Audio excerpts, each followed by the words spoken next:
Hello? There you go. Is that working now? Yeah. Okay. Well, good evening, everybody, and welcome to the July 21st meeting of the Planning Board. Lorraine is an excused absence, and everybody else is here. So the first item will be the approval of the meetings of June 16th meeting, and Anne, we had some corrections. Yes, and they were made. Okay, so there were corrections, so I'll look for a motion to approve the minutes as corrected or amended. But weren't they, Christina distributed them, correct? Yeah, she sent. So we're not correcting them here. So I think it's as written. That's fair.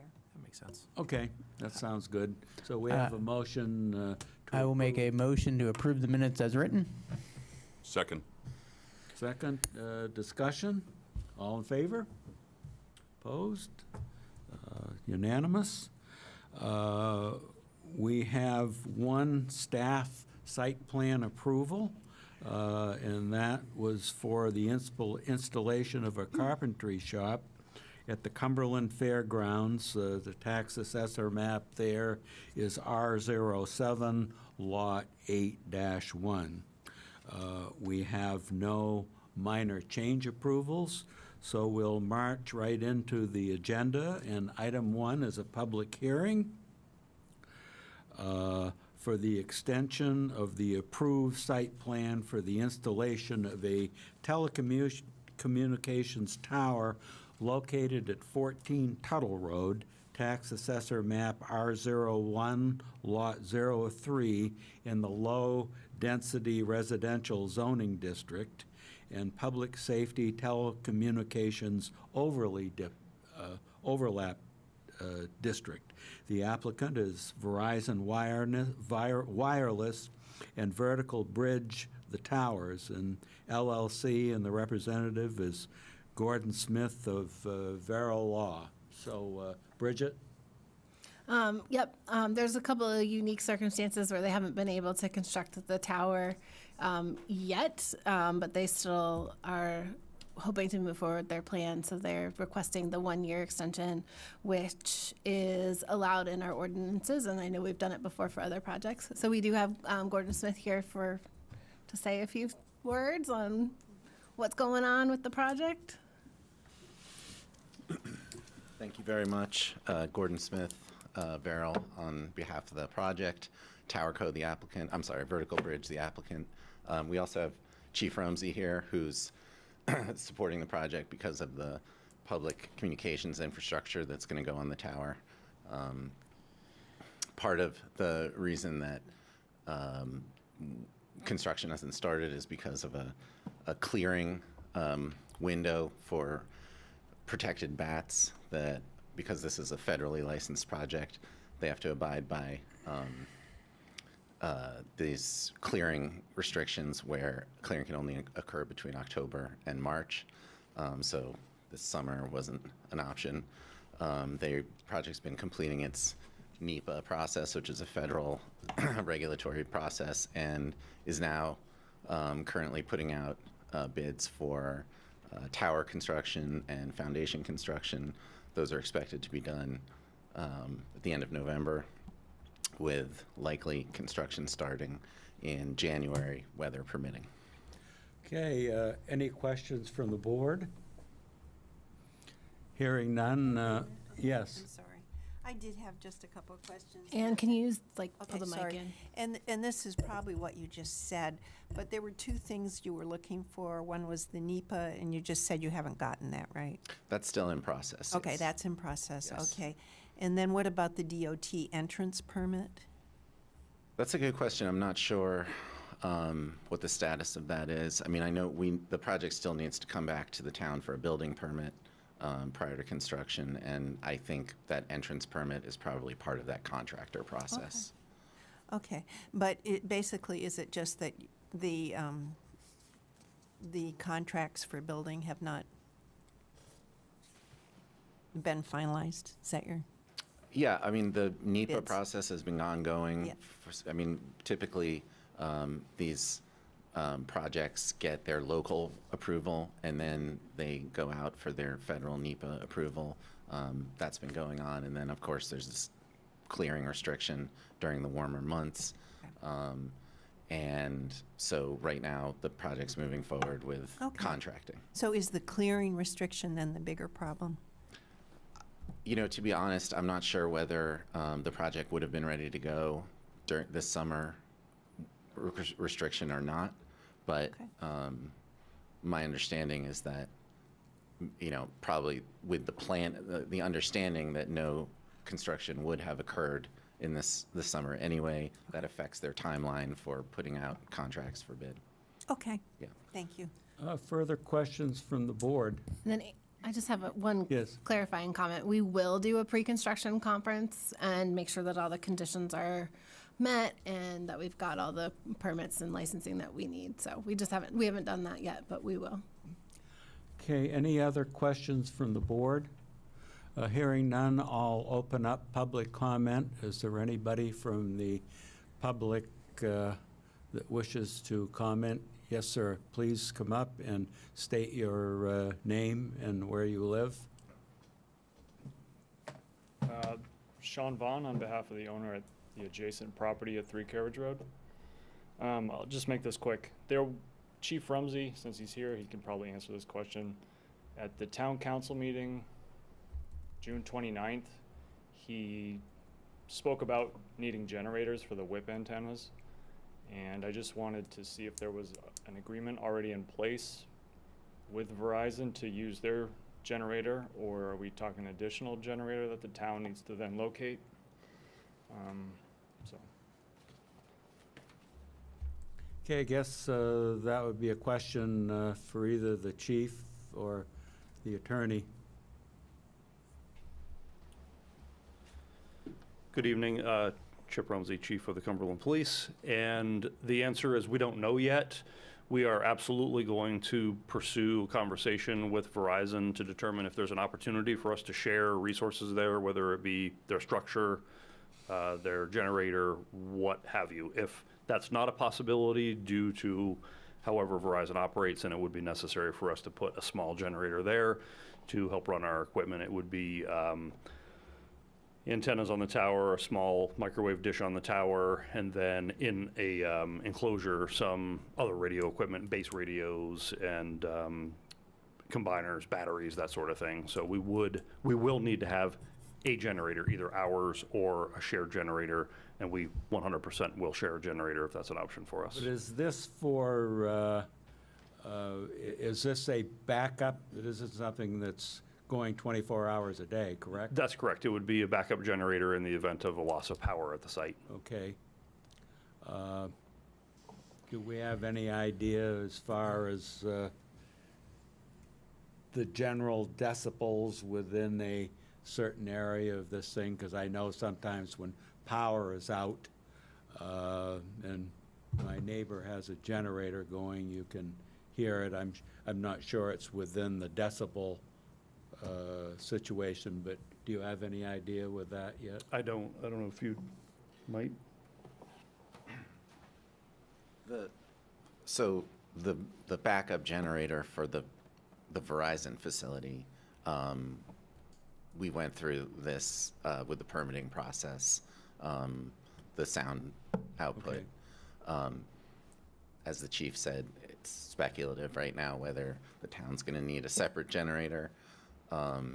If they do, I'm sure that at that point, I mean, they don't Okay. have a spec for the generator, so there'd be no way to say Well, I what the think the decibels thing are. is that you can really probably, the planner is on top of this, so you can check with the planner once we get some information. Any other questions from the public? Hearing none, I'm going to close the public hearing and bring it to the board. So what is the board's pleasure? Bridget, it's been a while. And, We are simply, do we even need to read the findings of facts, right? Okay, because I didn't want to, yeah, the limitation of approval would then need to get adjusted because we wouldn't be giving the same number of extensions. So in that case, correct me if I'm wrong, but I will make a motion that we approve an extension of the approved site plan for the installation of a telecommunications tower located at 14 Tuttle Road, Tax Assessor Map R01, Lot 03, in the low-density residential zoning district and public safety telecommunications overlay district. Second. Do I hear a second? Dave. Oh, seconded. So moved and seconded. Any further discussion? Just note that Verizon's billable hours, we're holding those down tonight. And second, I kind of probably shouldn't say this, but there's living proof that some parts of this town are batty. So with that, I'll call for a vote. All in favor? Opposed? Then it's approved. Oh, my. All right, we'll go on to item number 2, and this is a public hearing for a site plan amendment for the addition of 2 saunas, a changing hut, and 4 tent sites at 35 Wander Way, Tax Assessor Map R03, Lot 13, and the applicant owner is Synergosity LLC, and Alex Timpson is the owner. So, Bridget? Okay, so this one's been adjusted a little bit. The original proposal and packet that you saw before last week's email was for 7 tent sites, which is not allowed in our ordinances. And so I worked with the applicant, and they worked with the CCLT to identify 4 tent sites, which you see in your packet. And they've removed the request to add the 2 saunas and a changing hut. So it's just the 4 tent sites. And was expecting the applicant, but I don't see him here to present on his behalf. So I will turn it back to the board for your action, or Okay, if you want to postpone action on this item. Well, I'm still a little concerned of the fact that even though that they have proposed 4 tent sites to comply with the ordinance, that at the same time, they are going to build, I don't know if you call it facilities or sites for 7. And it seems to me that, you know, it's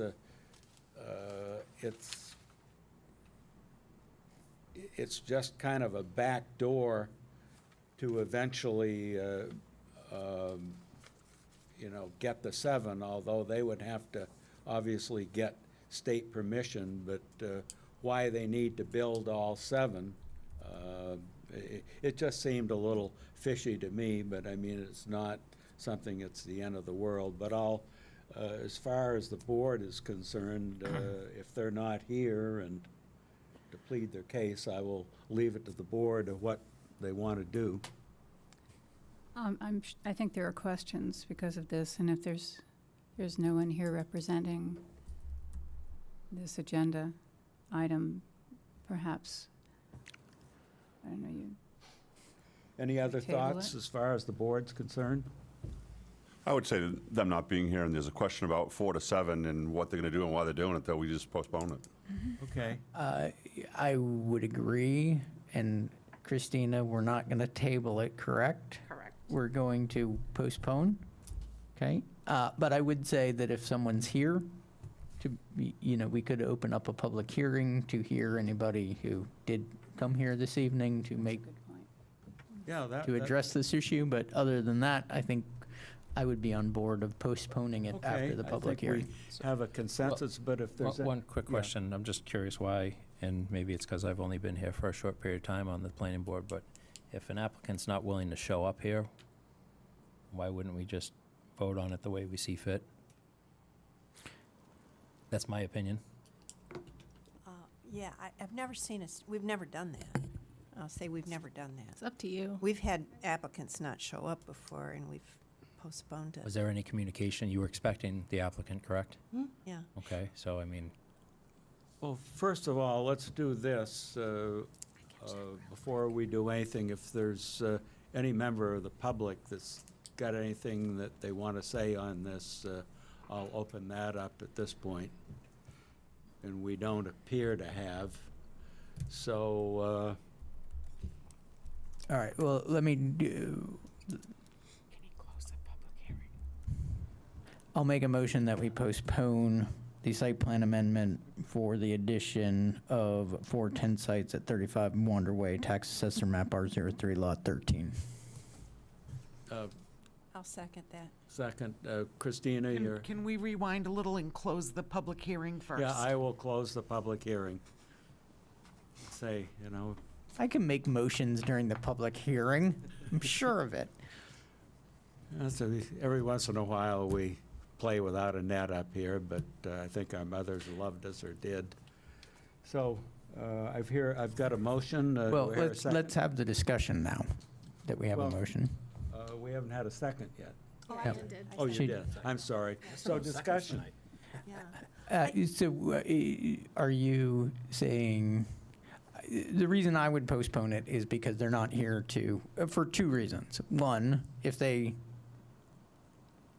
while we don't know why they might not be here, there is the possibility that they just don't care enough to show up. And I'm not implying that that is the case, but there is a possibility that it is. And unless they're going to be here. Oh, do we have? Is this the person? Can I take my postponement motion off? Or we could, vote it down, right? we can just vote it down, right? Voted down. Yeah. I'll call for a vote. All in favor? All against? It's a unique situation. Okay, so I guess Good thing we we're, had discussion. Alex, we teed you up. You're up. Apologize, a little slow going because they're pouring rain outside. Good evening. Thank you for all being here, and thank you for all being here. Just, people on the planning board read the narrative letter. Yes. yeah. In the interest of time, I'm not going to reread that. One thing I did not include in the letter was, can we bring up a site plan? And while she's doing that, this property, which in total is 65 acres, there's 2 out parcels. When you take the 2 out parcels out, it's 61 acres and change. But it is kind of unusual in the sense that we really don't have neighbors in close proximity to this, to the activity that's happening on this property. Like, I think from the restaurant, our closest neighbor is over 1,000 feet away, which is really quite unusual. And then, and that's on Stanhope Lane. I'll also point out that to the west of the property, there's a 450-foot buffer, which is the CMP corridor, which will never be built on, presumably. So that's, to the point of being far removed from neighbors. I think that's relevant. To the southwest of the property is I think it's the 14th hole of the Falmouth Country Club golf course. And presumably, it will be a very, very long time before there's any activity in terms of neighbors on that golf hole. There's also quite a bit of wetlands down there by the river. This property has 1,700 feet of frontage on the east branch of the Piscataqua River, which means ecologically it was important to preserve, because there probably could have been somewhere like 15, 16 large houses built in this property, which would not have been good for the river in terms of runoff. Then continuing on to the more to the southeast of the property is Idle Knot Farm, which is in Falmouth. And there are no neighbors near me on Idle Knot Farm because it's just, that's a, I think, 110 acre piece. And those are closer to the road. I think it's on Woodville Road or Wynn Road or wherever it is, but it's a long way from my property, you know, like probably in excess of 1,500 feet. That's one point I I have no didn't- internet, sorry. I don't know why the internet's not working on there, so I can't bring it up. It might be something to do with the storm. Oh, yeah, okay. Yeah. But I think somewhere in the packet there is a map Yep. of the property, so Yep. that should be pretty evident. The other point I'd like to emphasize, which I kind of emphasized in the narrative letter, is that the campsites and the saunas I guess we're not discussing tonight, will hopefully bring in revenue for the tenant of this property. And that, the business plan for this property is that revenue will help support hopefully a full-time person to service the campsites, the sauna, but when that person is not doing that, they can be doing farming. And this is the way that small farms in this area are surviving. Barely, but they are surviving. Most small farms have ancillary businesses that are very important parts of their survival. And the statistics on farming, especially small farming in Maine, are pretty dreadful. There has been dozens, if not hundreds, of farms that have gone under in the last 10 years across the state. About 230,000 acres of Maine farmland has been lost in the last 10 years, according to Maine Farmland Trust, give or take a couple of thousand acres. But this is a very significant trend that I think is really counter to the aspirations of the Cumberland Comprehensive Plan. And I think some of the aspirations of the Comprehensive Plan are local job creation, saving open space, preserving natural resources, preserving local farms, not doing development that puts strain on town resources, such as schools, fire, and police. This project checks every one of those boxes. And so I'm hoping the board and the people listening tonight can embrace that perspective. Other than that, I'll just open it up to questions. Okay, questions from the board? I have some questions. Ann? I do. Yeah. Okay, as I recall, when this was presented and we approved it like 3 years ago, Yep. tent sites were mentioned. I mean, this was Yes, part of it's the. always been the intent. It just took us 3 years Okay. of getting feet on, the property's feet on the ground from a business perspective. You know, running a restaurant in this day and age is a tough challenge. And maintaining 3 or 4 acres, which need to be mowed every week, and all the site work. I don't know if anybody's visited, but we have a pretty good start to a small farm, but just all of those challenges. Right. So this represents the next phase of this, but it's always been part of the mission to do this. It was part of the plan, and the contract zone agreement or the easement does permit 4 tent sites. Yes, it So it seems to me that it fits within what we've approved. Is that correct, Bridget, do you think? Yeah, it fits within the easement and the contract zone. Yes. Yes, and our definition of agritourism Yes. also is up to 4 tent sites. And, so I didn't find saunas in there.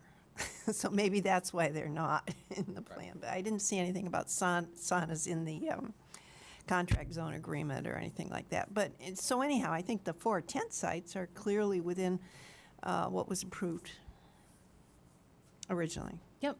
Okay. So that being true, there is a ask for 7 sites, but only 4 to be used at a time. Well, I'm confused because I only saw the 4. I guess I just It's in the missed that. peer review letter. It's in the from- engineering, Okay. the Well, 7. was it Right, so, changed then? Or? Bridget, I guess what I originally asked for was 7. Bridget got me to agree to, for the purposes of tonight, 4. But in the interest of stewardship of these campsites, if I wanted to, let's say, 2 or 3 years from now, exchange one tent site, the location of one tent site, for another acceptable tent site, I wouldn't need planning board approval for that exchange. I could go to the planning staff, and it would be either a minor or maybe a major site review. And if it passes the criteria in terms of wetlands and all the other criteria, it would be done internally with the planning department without planning board review, because we thought that was kind of a win-win for both sides. Is that in there? Is that in the proposal? I think, I proposed language Oh, in an we in didn't an add email. it in, no. But we could, I thought it was about.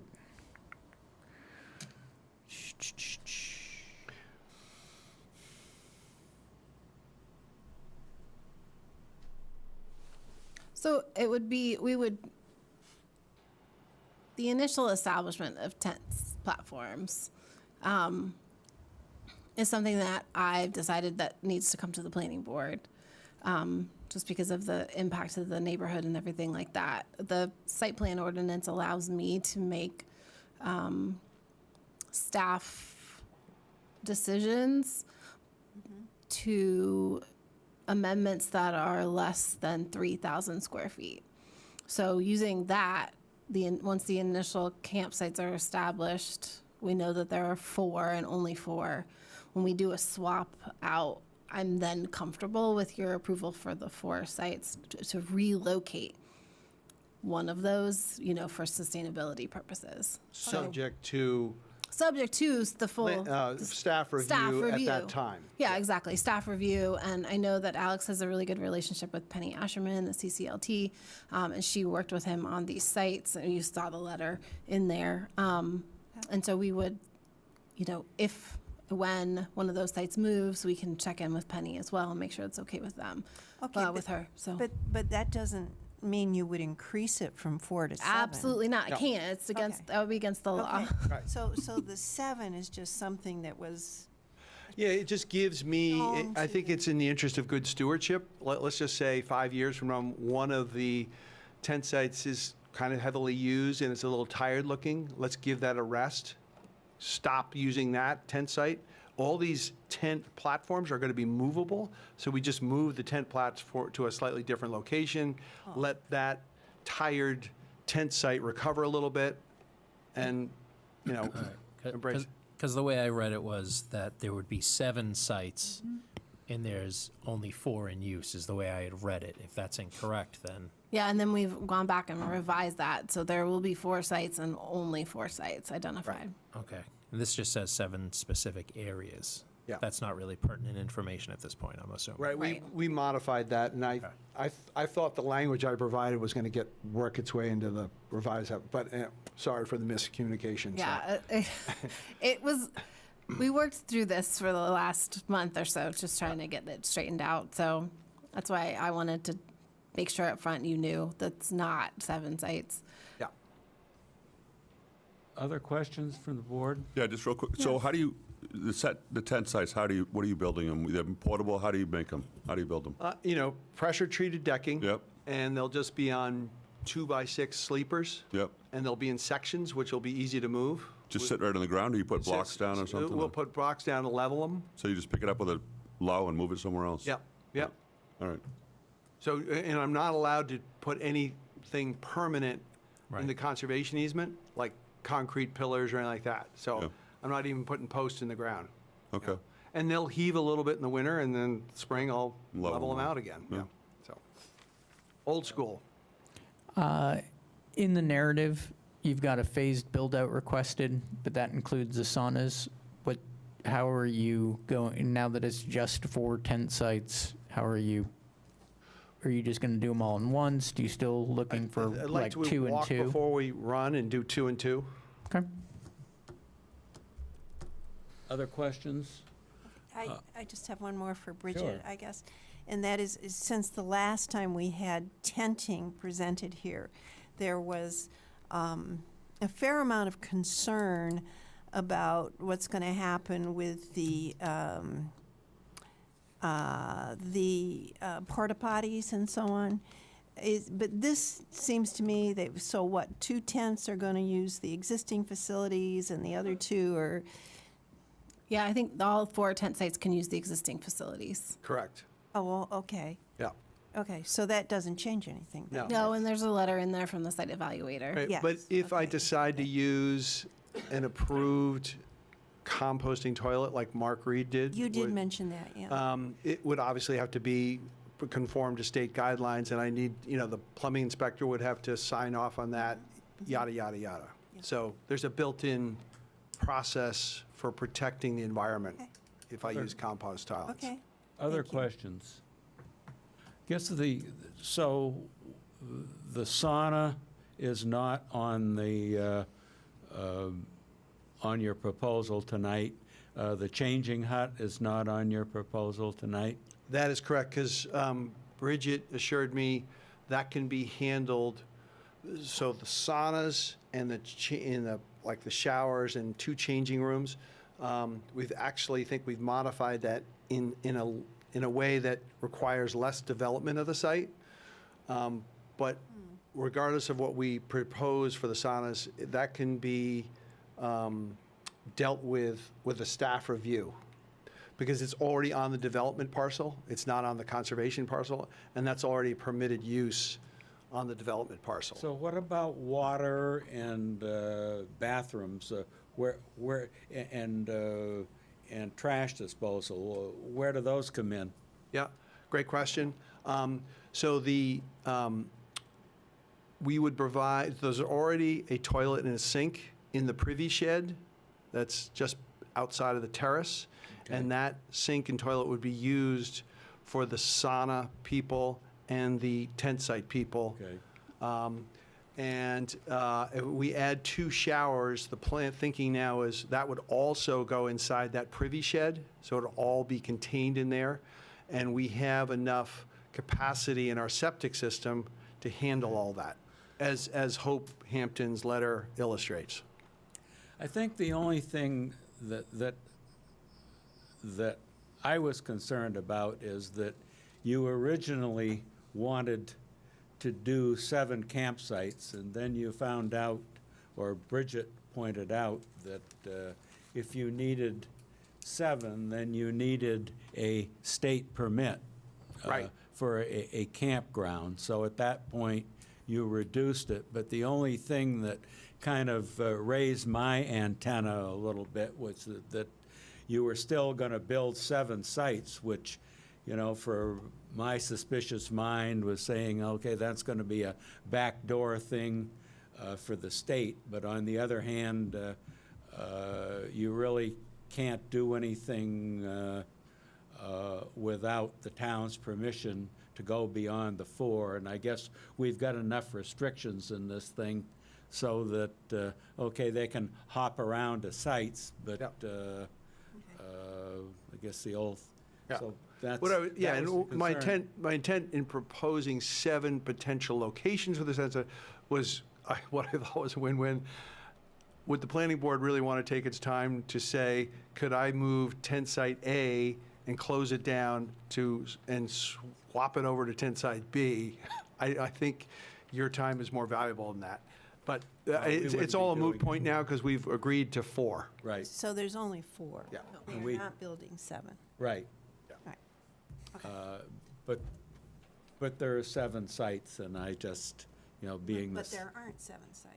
They're building, yeah, there are going to be 7 different No. sites. No. So that's been withdrawn. That was withdrawn. So you're not building 7 different patches where you can put these Correct. things on? Correct. You're just building 4? Correct. Is that right? Yep. Right here. And they show them right there. There's Okay, so that's all that you're building is 4 sites? Right. And you're not putting the 7 in? But let's just say 3 years from now, hypothetically, one of those 10 sites is a little tired looking. Yeah, Then I'm going to go to Bridget and say, can I move tent site number 1 to another location? And that would get reviewed internally enough. by the planning department. okay, Yeah. And there would still be then 4. right. Yeah. So any other questions from the board? Yeah, I'm a little confused now about the saunas. So the saunas are actually, because I didn't see them in the original plan. I looked for them, but Because I don't know if they're tabled for now, but. So Let's go the saunas, well, since the plans had changed with Alex and the saunas, I said, you're going to minimize the development impact of the saunas in the development area. I can do those as a staff review because the footprint's going to be quite smaller than 3,000 square feet. And your attorney mind, I reviewed the application with the attorney with the contract zone, and she said, yeah, absolutely, saunas are an accessory use. Oh, okay. We're starting to see it just in general as a trend, which is what Alex was talking about. So I did clear that with the attorney. So when Alex is ready with his updated plan on the saunas, he'll come back and Okay. I'll help him through that. Well, and it doesn't, your first 2 things, were for farmers too, and also it doesn't appear that, there are any near neighbors. So, those 2 things are pretty much checked off. So any other comments from the board before I open the public hearing? Hearing none, I will open up the public, did you have a question, Stacy? No, I just wanted to say, I think that the confusion that we have is a little bit understandable. The peer review letter does refer to campsite location number 7, lot 6A, and so, Yeah. and that's the only information that we have regarding peer review, so. Right. Apologies, yeah. So I just was wanting to make sure that I know what it is that you are requesting, because we have the applicant has changed your plan for the saunas and requested that this be moved from the application. So what you're looking for, and that would include the changing hut. So Yeah. you're just looking for 4 tent It's as you sites. see it here. You're looking for approval of 4 tent sites, period. Correct. Okay. Okay, any other question? Good clarification. Any other? Okay, so I will open up the public hearing. Is anybody from the public present to comment on this? Hearing none, I will close the public hearing and go to the board.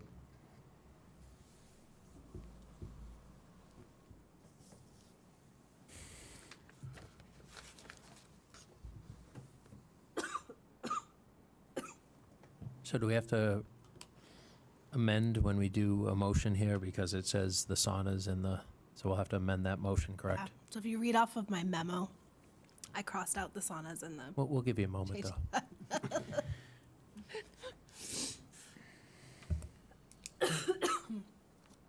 Just read from the memo. Okay. Josh, you got it. Josh? Have the findings of fact changed from the original application and approval? The findings just address the tent sites. So, yes, they have changed. So we probably do need to read the findings of fact, and also if there are any changes as we go along, we can change those on the fly. So go ahead, Ann. Okay, so that's here. I start here, right? Page 2. That is correct. Section Okay. 10. Good, just want to make sure. Okay. Approval standards and criteria. A, utilization of the site. The planning board finds this standard is satisfied because there are no known environmentally sensitive areas on the parcel, and it is not located within habitat for rare and endangered plants and animals or significant wildlife or fisheries habitat. B, traffic, circulation, and parking. The planning board finds this standard is satisfied because the amendment does not change the access or circulation plan and the number of spaces is unchanged. C, stormwater management and erosion control. The planning board finds this standard is satisfied because the new structures have a small footprint, will cause minimal disturbance, and will not have adverse impacts on abutting and downstream properties. D, water, sewer, and fire protection. The planning board finds this standard is satisfied because the site is served by private well and septic, which has been reviewed by a licensed evaluator and found to be adequate for this project. The planning board finds that there is turnaround space provided for emergency vehicles. E, water protection. The planning board finds the site is not located within a town aquifer protection area. The planning board finds the project will not impact groundwater because of the small scale of the project. F, floodplain management. The planning board finds this standard is satisfied because the development sites are not located within a floodplain according to FEMA map 23005C0519F. G, historic and archaeological resources.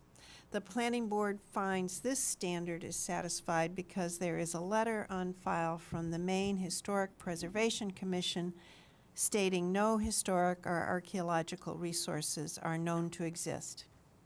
H, exterior lighting. The planning board finds this standard is satisfied because no lights are proposed. I, buffering and landscaping. The planning board finds this standard is satisfied because there have been no changes to the buffering plan. Noise, J.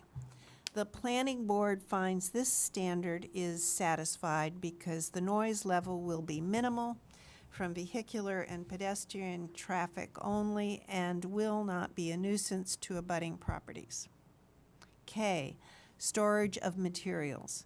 The planning board finds this standard is satisfied because waste will be stored in existing dumpsters. L, capacity of the applicant. The planning board finds this standard is satisfied because the applicant is self-funded. The planning board finds the applicant has used qualified professionals as evidenced in the application packet. The M, design and performance standards.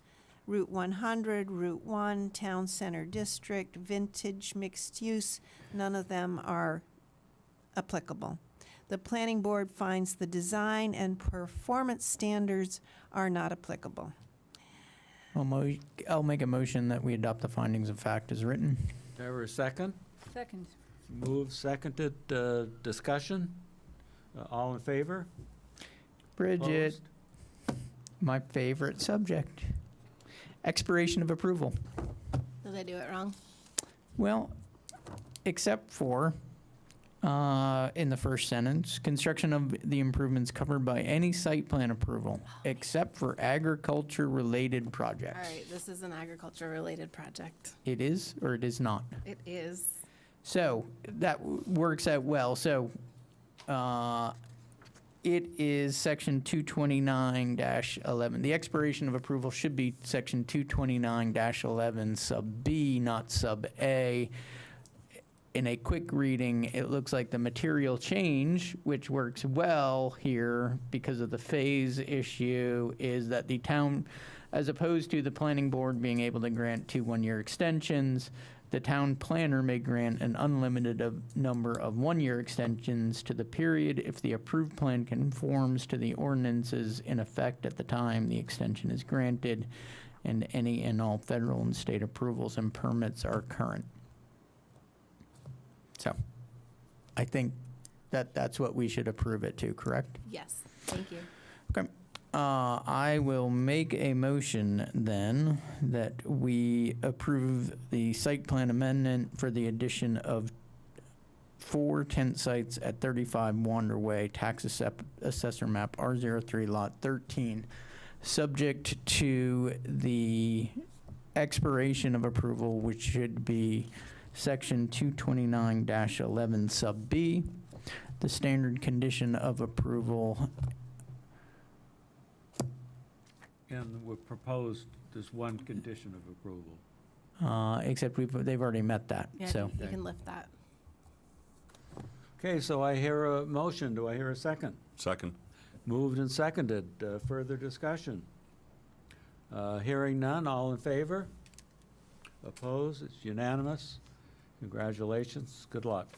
Thank you. All right, moving onward and upward. Moving to item 3, public hearing for a sketch plan review for the Heights at Cumberland, a mixed-use development off Skyview Drive, tax assessor map R01, lot 7, 8, and 9, and the representative is Tim Hebert and Nina Weil of Hebert Construction, and the owner is Animal Realty LLC. Bridget?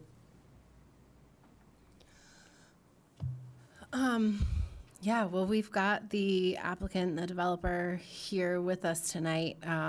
This is the Skyview Drive development that we have so lovingly called it for a while, is now the Heights at Cumberland.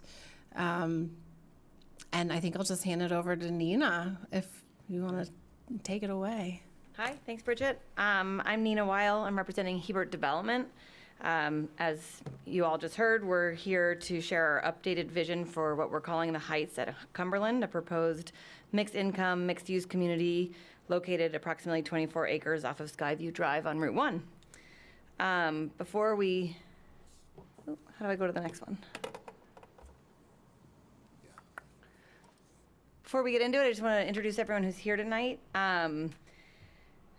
Joining me from Hebert Development is Tim Hebert and Caitlin McGrail. We are the owner's representative, working closely with the landowner, Animal Realty. And we're joined by our partners at Acorn Engineering, Sam LaBelle and Alex DeVecchio. The team at Acorn has provided the civil engineering and the landscape architecture expertise to bring this concept to life. So we're grateful to be joined tonight. Some of you may recall that we first appeared before this board in February 2025 to discuss our initial ideas for this site. This is a refresher of what the site looks like from the sky. Since then, the town has adopted the new Office Commercial South zoning designation, and that change was an important milestone because it aligns perfectly with what we're trying to achieve here, a vibrant, high-density, pedestrian-oriented neighborhood that offers housing for all. Our vision for the Heights is not a conventional single product subdivision. Instead, we're proposing a traditional New England village model. We want to broaden Cumberland's housing options across a range of household types, life stages, and income levels. To that end, our preliminary master plan includes a diverse mix of approximately 200 homes that range from small single-family lots to townhomes to multifamily ownership models and rental units. Crucially, we're pairing market-rate homes with attainable options, including a potential workforce condominium building, and we're committed to provide 30 units dedicated in perpetuity to residents aged 55 and older whose incomes fall below 140% of area media income. Beyond just housing, we envision a walkable, connected community that activates the Route 1 corridor. Our plan centers around a main street environment with neighborhood-scale commercial space, parks, plazas, and multi-use trails. We also have a unique opportunity here because we share common ownership with the abutting 50-acre parcel in Falmouth. We're comprehensively master planning both sites with our team here. By extending this Main Street concept across the town line, we can create a seamless pedestrian scale connection that benefits residents of both towns while improving energy access and utility efficiency. Additionally, the impact the Heights will have on the larger community is significant. No longer will Cumberland residents need to leave their hometown to get services, but other non-residents will have reason to come to Cumberland for certain services. To realize this vision of a truly walkable village, our application does include requests for an alternative roadway design that errs on the side of pedestrian-friendly. As our engineering team will explain, these adjustments are intentional design choices to slow traffic, to reduce impervious surfaces, and to create safer spaces for walking and cycling. We're excited to share these updated plans with you and gather your preliminary feedback and continue what has already been and we hope will continue to be a highly collaborative process. I appreciate the opportunity to introduce the project, and I'm going to turn over to my colleague, Alex.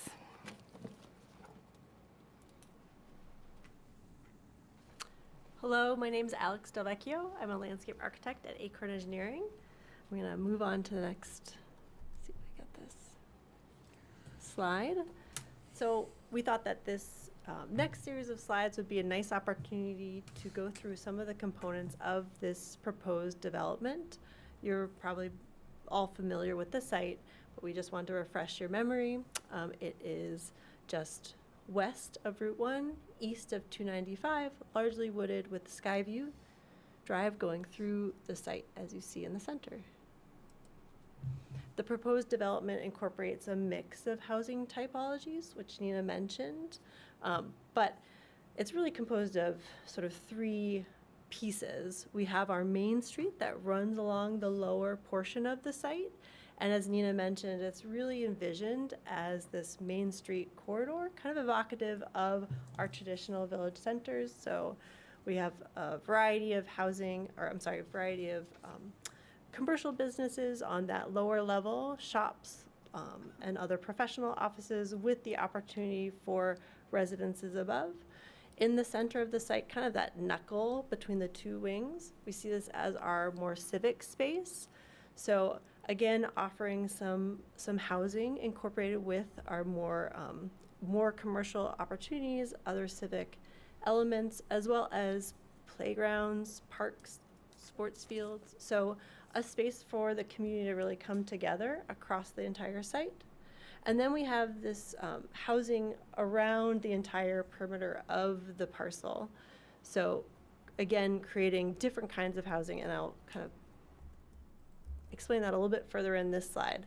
So this slide here is meant to sort of represent those different types of housing that are proposed. The blue demonstrates, or shows, I should say, our single family homes, slightly larger in parcel size. The yellow are slightly more compact single-family homes. And again, this is situated further north, which is kind of in alignment with the adjacent single-family housing development. The green at the top center shows townhouse buildings. Then we move around the corner into that purple zone and in that center area for our multi-unit buildings. The teal at the center is really conceived of as a land condo, so reutilizing that townhouse typology, but then thinking of it as sort of a common ownership across that subparcel. And then we have the red, which is our, as we mentioned before, sort of commercial corridor, sort of mixed-use development. There is a series of roads proposed across the site. That solid orange line represents our public roads. Those dashed lines are our drive aisles or private driveways.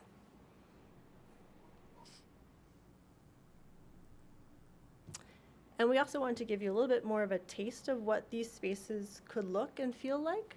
So represented here, and you kind of see in the key plan, those red squares show a little bit of this Main Street corridor where we have our sidewalks, incorporate an opportunity to incorporate street trees, other bike facilities, and other site amenities to really support an active thoroughfare across this street.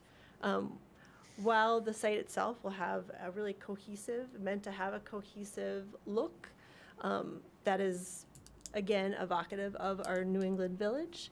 The idea would also be to incorporate different colors, textures, materials, such that we are able to have it feel sort of similar to what a sort of long-standing New England village might feel and look like. Our single-family homes, similarly, would be in that New England vernacular, smaller in scale, perhaps modest, to allow for greater density, but still retain privacy across the site. Our townhouses structures, both proposed along that northern edge of the site, as well as in that center land condo area, would again sort of replicate some of the stylistic feel of that main street, so there is continuity across that portion of the property. And then we have this central civic space, which we envision as this place for community building to incorporate our sports areas, pathways, farmers markets, and again, an opportunity for the neighborhood to really come together across the site.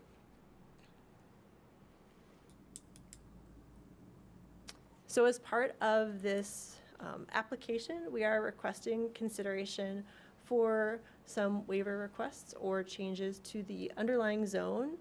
In this, we're referencing a request to modify underlying zone to specify a front setback of 0 to 5 feet along streets with predominantly mixed use or commercial buildings. And this is really, as we had mentioned, to allow for additional traffic calming, create this sort of compressed Main Street condition. And these sections are really meant to represent the top as the existing 15-foot setback, which creates a little bit more of a separation or sort of distance from building to building across that zone. And then the lower section is more what we're hoping to achieve. Again, this traditional New England Main Street, where the buildings are closer to the street edge to allow pedestrians to really easily walk in and out, have opportunities for incorporated seating or dining areas, etc. Related to this is also a request to allow for allowable building height up to 55 feet. Again, in support of this request for greater density. We see also this densification of the center as a means to sort of preserve more of the green space around the periphery as well. We're hoping to incorporate a trail system throughout the site that would connect to a larger trail network, as well as to our trails within the Falmouth side of the site, as well as a connection to Forsyth Village to the north. And I'm going to turn it over to Sam, who's going to speak a little bit about the stormwater concept. Thanks, Alex. Good evening, members of the board. My name is Sam LaBelle with Acorn Engineering. As Alex mentioned, I just wanted to give a quick overview on some of the technical considerations, understanding that we are very conceptual at the sketch plan level. Just wanted to touch upon some of the civil engineering. So with the slide up above, I would add that kind of the green highlighted around the perimeter of the site represents what we envision as pretty much the conserved vegetation. Notably to the west between 295 and where we kind of see the development footprint shown in gray, we're able to get about 300 to 400 feet of wooded buffer, which is, kind of all part in being able to kind of bring this development tight in alignment with smart growth practices. Really focusing our infrastructure dense and compact, and then allowing for a little bit more green space, whether that's incorporated into the middle of the site or conserved on the outside. So being able to have that trade-off. On this slide, you can also see the stormwater management techniques that we have penciled in. So as we've gone through this process, really trying to think about how can we incorporate stormwater in efficient ways, Although we're being efficient with impervious area, we recognize that the runoff is generated by the impervious area and needs to be dealt with. So the goal would be to filter at least 95% of the impervious area. We would also maintain or reduce the peak runoff rates that go to the various discharges. And so as we've designed the site, we've incorporated various ponds and stormwater filters throughout kind of the low points and the edges. And then we've also tried to reserve space through this main street to incorporate these rain gardens that would kind of be integrated with the streetscape, the landscape, and have kind of an element that's not only attractive for the main street, but it's also doing some lifting on the stormwater side. When it comes to utilities, we would be basically extending all of the utility mains that are within Skyview Drive today. So that's separated storm drain, sanitary sewer that goes to Falmouth via gravity, underground electric and communications, which we would carry through the site, so no overhead power lines. And, those are really kind of the key components.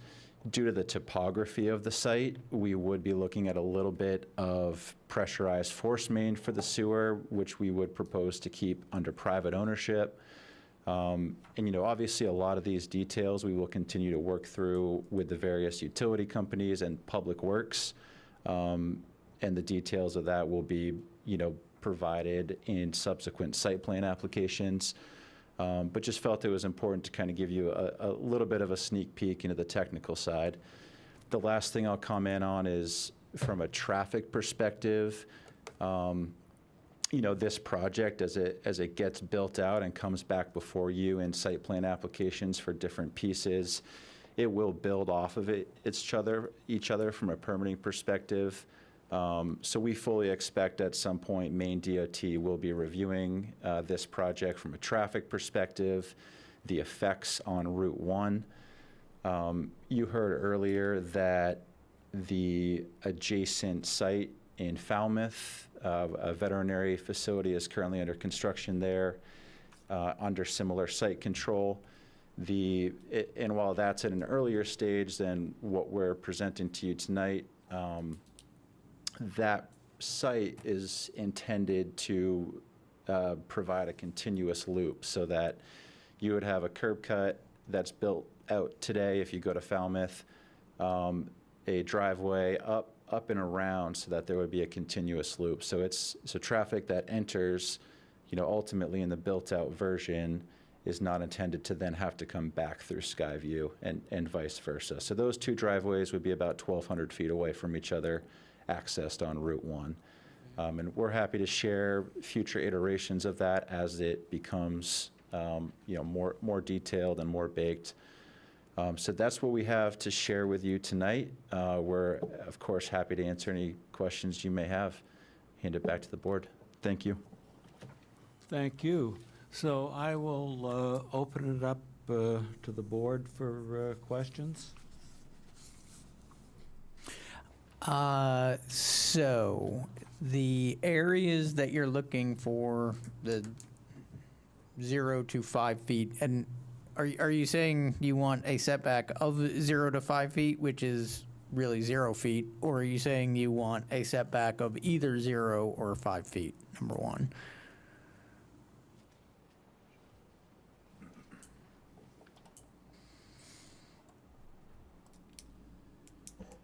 So we provided a range because we thought it might be good to have a discussion with the board on where your comfort level was, somewhere between 0 to 5. We think any number within that range we can make work, and so wanted it to really kind of be a back and forth discussion. And again, we foresee that applying to this mixed use. Yeah, can you go down one? So it would be the red areas? In your, you were closer before. One more, I think. Maybe two. There, that one. So is it the red areas along that kind of first road? That would be the front setback for all those lots? Correct. With the concept being at the ground level, there is going to be a space that is advertised to the public, and so to Right, have that's that- so only commercial use on the first floor? And if that was the zoning change or there was a condition of approval on the project, that would be acceptable for you? That there would only be no residential use on the first floor with a 0-foot or 5-foot setback? Okay. Yep. And distance to the roadway, it looks like it, on both sides, you've got sidewalks. It was kind of hard to see on the, how wide a sidewalk do you have? You want to speak to this, Alex? We are showing sort of a continuous space up to that frontage, but with a minimum 8-foot wide sidewalk. We've also included an esplanade of around 4 feet. So hoping to create sort of a pretty ample space for So traffic. you got 12 feet between the front of the building and a roadway? Yeah. Okay.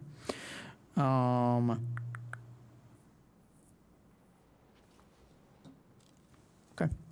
That's all I got for right now.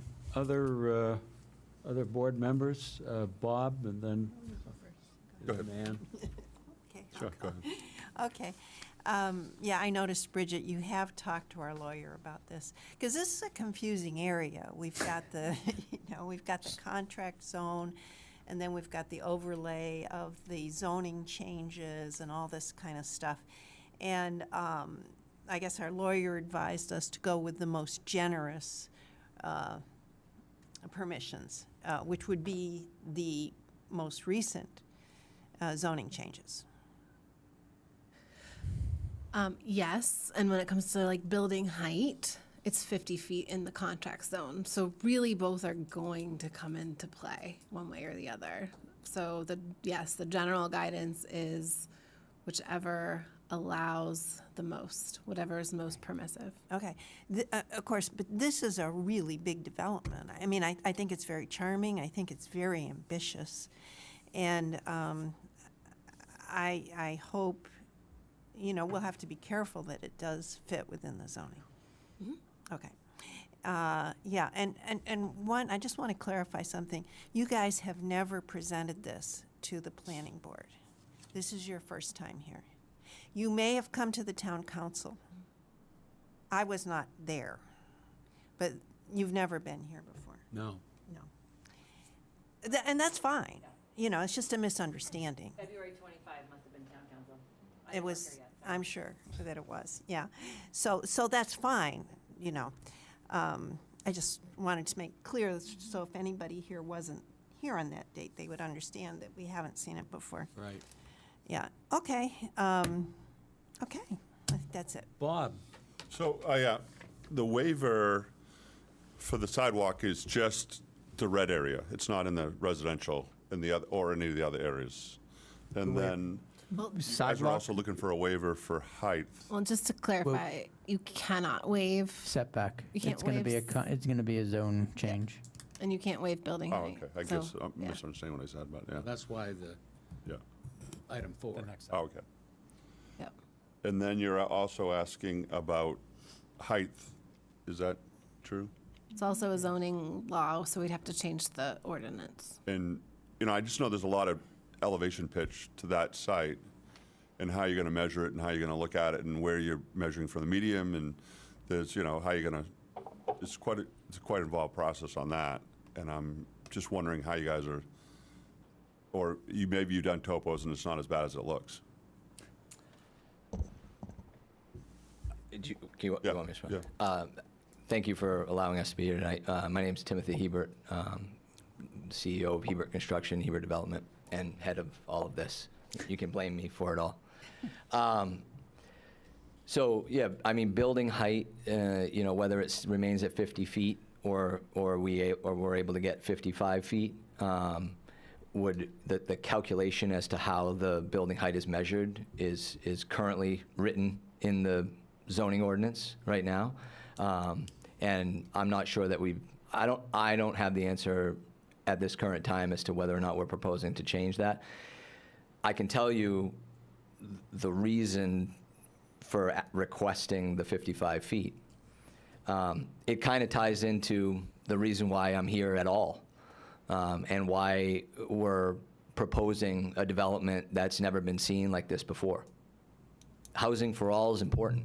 Maine has a housing crisis. Cumberland has a housing problem. I live in Cumberland, I can say that. The problem is that there's not a lot of businesses that, help us support our tax basis. And the median house price of a home in Cumberland is almost $900,000. And Falmouth is a little over $1 million. That's a problem of diversity. We'd like to, I built my career in the last 20-ish years doing hospitals and housing. And one of the things that I've realized is that, and I did it, just finalized my own case study in Westbrook on a property where I developed a 65-unit building for middle market, people that are making 100% of area median income and below. At the same exact time as we also designed and permitted an affordable housing project, affordable by definition and by virtue, funded by Maine State Housing Tax Credits. The affordable project was $1 million more than my for-profit project, and it took 2 years to come out of the ground more than what our project took. And so it wasn't affordable for the people that had to actually pay for it. It's affordable for the people that live in it. But those people can only live in it if they are, fairly income restricted. It's deed restricted, so that is proof of that. What we're trying to create here is housing for all. The problem that we have in, this part of the state is that the people that work in these towns, they can't afford to live in these towns. That's a problem, in my opinion, that I want to solve. We could come in and build, half the amount of $2 million homes. Just doesn't feel right to me. And I don't think that's really that's not what I want to be associated with. It's not what gets me passionate about this. When we were here in Cumberland last year, I was the one that presented, and so I apologize if it came across as though we were in front of the planning board. That's my mistake for not correcting that. We were in front of the council, and the thing that I remember the most was when we came forward and asked for, these type of density considerations. The request of the council was, give us some businesses. We need business. We need a town village center. We don't really have that. We've been approached by some of the local businesses in Cumberland who want to stay in Cumberland. They're also residents of Cumberland. And they're not being, right now, maybe, there's not as great an acceptance, I'll call it an acceptance rate from residents, in terms of where they are on Route 9. And this property, this development gives, existing Cumberland businesses as well as residents the ability to be able to stay here. My parents are well over 55, just moved from Harpswell to happen to be Falmouth. In their search, as well as many other people of their age, they had to settle on a house that they're in that's way too big with too many stairs, and my father, which I finally convinced otherwise not to do it, was going to put in an elevator. Because there were no one-story single-family homes in this area that didn't require a ton of work, already, or were even available. They're not available. And so, doing what we're doing here and densifying the site, requesting for the verticality, that's what we're doing, is we're preserving the land around it. And we're not just preserving the land around it for people that are going to live in this micro community. We're preserving the land around it for all the residents of Cumberland. We're trying to create civic space to create a sense of community. And the only way to build community is through economic and social diversity. You can't have everybody being the same exact person and have a sense of community. That's just a neighborhood. This is an opportunity to be able to create a town village center that Cumberland needs. It's both supported by local businesses. In terms of the size and scale of the businesses, our goal is to create is to attract businesses that are right-sized and scaled for the community of Cumberland. And so, what they are, we don't know. We can't force anybody to, create a business and come here. But I think with the design is intentional, the traffic calming is intentional, the reduction in impervious surface and changing some of the small details with regards to civil engineering and site design is to reduce the negative impacts of development that would traditionally happen through large-scale pavement projects and things of that nature, and just preserve this for residents forever. In addition to that, all of the things that we're doing in this development that we're requesting and looking to design are in the spirit of creating housing that is affordable for people without state and federal subsidies. In order to do that, it's not easy. I mean, what we're doing is years of work to get to this stage, and it's going to take, hopefully not years more to put a shovel in the ground, but we know it's going to be a valiant effort, and it's a very lofty goal that we have here, but I think anything worth doing is worth doing well. So, other questions? Yeah, I got a few more. Okay. In full disclosure, I mean, I'm not trying to be negative. I'm a developer, to be honest with you. So I'm pointing out some stuff that I see doing what you do that I think you got to address. So I think it's a great idea. I'm not, obviously there's a lot of details that you guys got a tremendous amount of work between here and starting construction that you have to do. And when I look at this, I see some things that automatically come to my mind. Sam talked about a bunch of them, sewer capacity, open space, impervious area, construction, traffic flow, traffic study. I mean, you guys all touched on all of them. But, even to the point of having the sports fields with, parking, because, that's going to get a lot of use and a lot of stuff. And so that's going to, I know we talked about parking with the high school up here. It's a big issue. And that type of density in that type of area, you're going to have a lot of use on that parking lot already. So there's a lot of questions that, like you said, you guys are putting a tremendous amount of work in. If you start from this, like Ann said, it's a pretty lofty goal. I'm just, as I look at it, there's a lot of questions, and I think this is what you guys are looking for, is from feedback from us. Definitely, the more housing, I think the more housing we build, that whether it's $500,000, $2 million housing, it adds to the housing stock and helps the affordability. So that's my opinion. It's not everybody's opinion, but I think that the town of Cumberland, I grew up in Cumberland. It needs and I've lived here a long time, but it needs, there's a lot of people that don't live here anymore. It's gotten very expensive. So I think what you guys are looking at doing, I don't know if it could ever be a town center based on where it is, but it can definitely be a neighborhood center. But thank you. Yeah, that's Go ahead. kind of where I was at with it. It's not really a town center. I mean, they tried this, I believe, before I got here at Drown Road, and it, for whatever reason, didn't work out, good, bad, or indifferent. A couple questions that I have. You talked about services would be here, so I'm assuming services being whatever the businesses that end up moving in there you're talking about, meaning services, right? So we don't necessarily know that. In November, we had the planning board had approved something. It looked, and maybe it wasn't from you guys, I'm trying to recollect, but it was much different. It was more of just what the commercial space was. It didn't necessarily involve the rest of that at the time, from what I recall at least. But what is actually being developed in Falmouth? I heard a veterinarian, just talking about that walkthrough or anything like that, because I'm more interested in the commercial space for the tax purposes myself. I know that's not necessarily my purview, but just my personal feeling. So what exactly is being done in Falmouth for this development?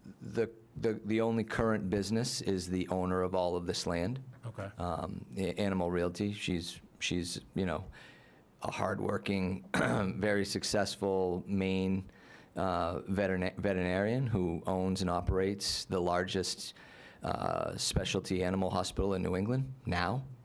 That's located in Falmouth, Maine. And it employs, or will employ, when they open in September, around 200 employees. That range, and those aren't just, the range of employees are anyone from, making $20 an hour to probably $1 million. I don't know what their top salary is, but, they employ 48 doctors, medical doctors. It's a 42,000 square foot ambulatory surgery, emergency specialty veterinary hospital serving dogs and cats. They serve about 200 animals a day, 365 days a year, 24/7. So huge need in New England.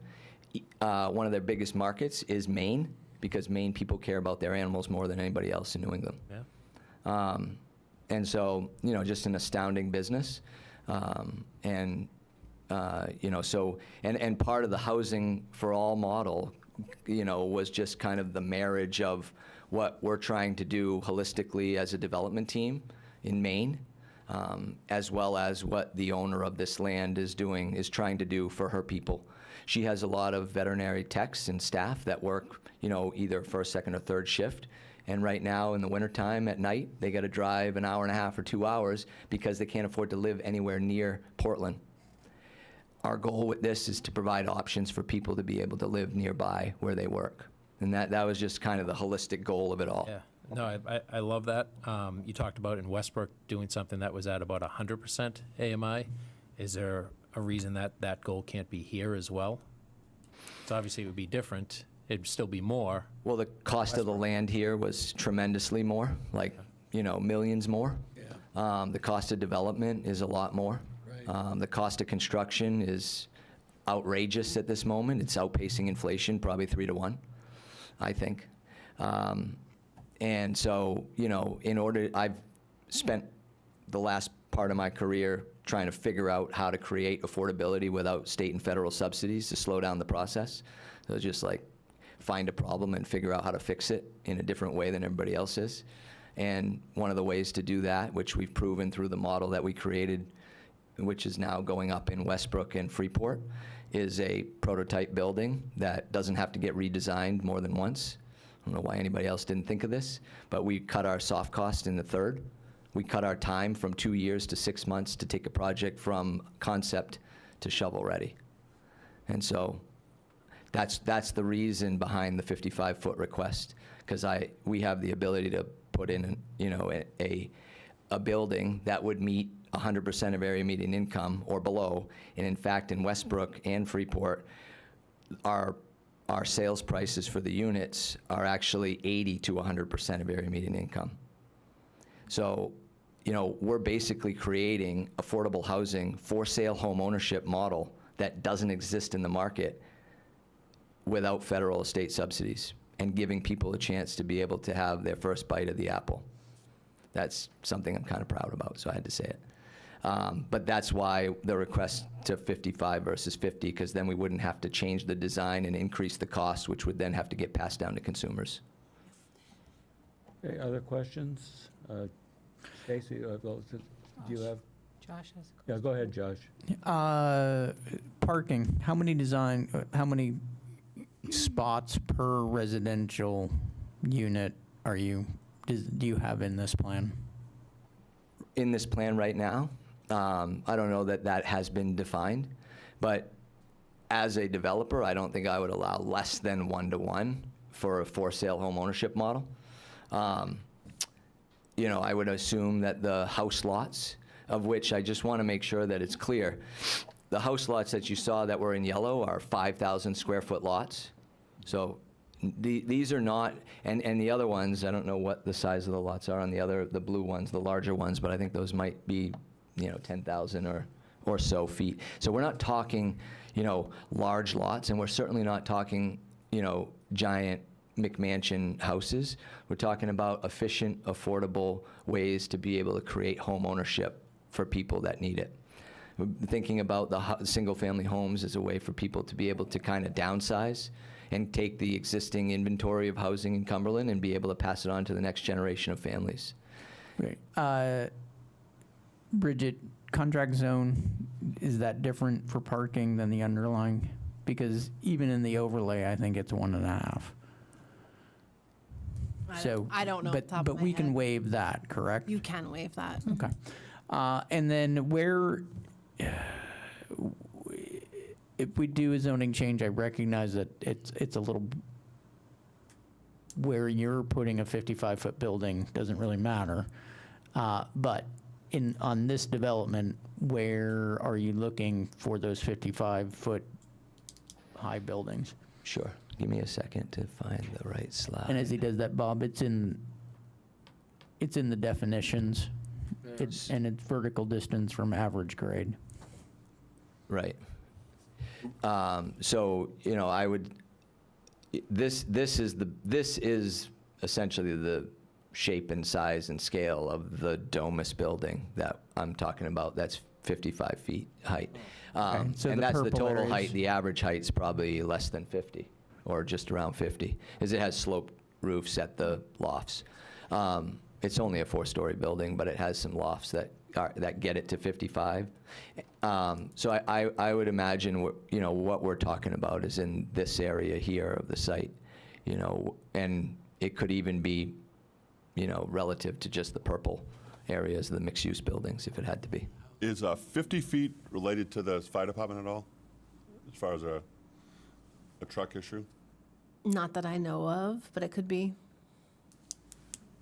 Yeah, I don't know. Yeah, And really, putting it in, we debated the 50 versus 55 feet before presenting today, and wanted to, we wanted to get feedback and get an understanding of what is acceptable to the town and what are the concerns. Yeah, I guess the fire department would be a first step, just to make sure they can cover the 55 feet, Yeah, that'd be my only concern. Huh? That'd be my only concern. Yeah. Yeah. So you're not, those red places, they're not 55 foot necessarily? Or? Well, we did not, we haven't at this point in time thought of like differentiating the site. I can tell you for certain, the single-family homes would not even be a consideration for what we're trying to do here. The townhomes, are 3-story buildings because we wouldn't want to go much higher and require people to put in elevators if they didn't want to. And, the Main Street concept of creating commercial on the ground floor with residential above, the thought of that scale is a 3-story building just feels appropriate to me, 3 to 4 stories. So I don't see the need of most of this stuff to be more than 50 feet, if it even goes that high. So that's where we're at. Stacy, do you have questions? No, I don't. Hold on. Okay, I kind of follow up with Bob on the parking, because certainly it's not probably an issue with the housing. I would see more of an issue if we have a vibrant commercial area.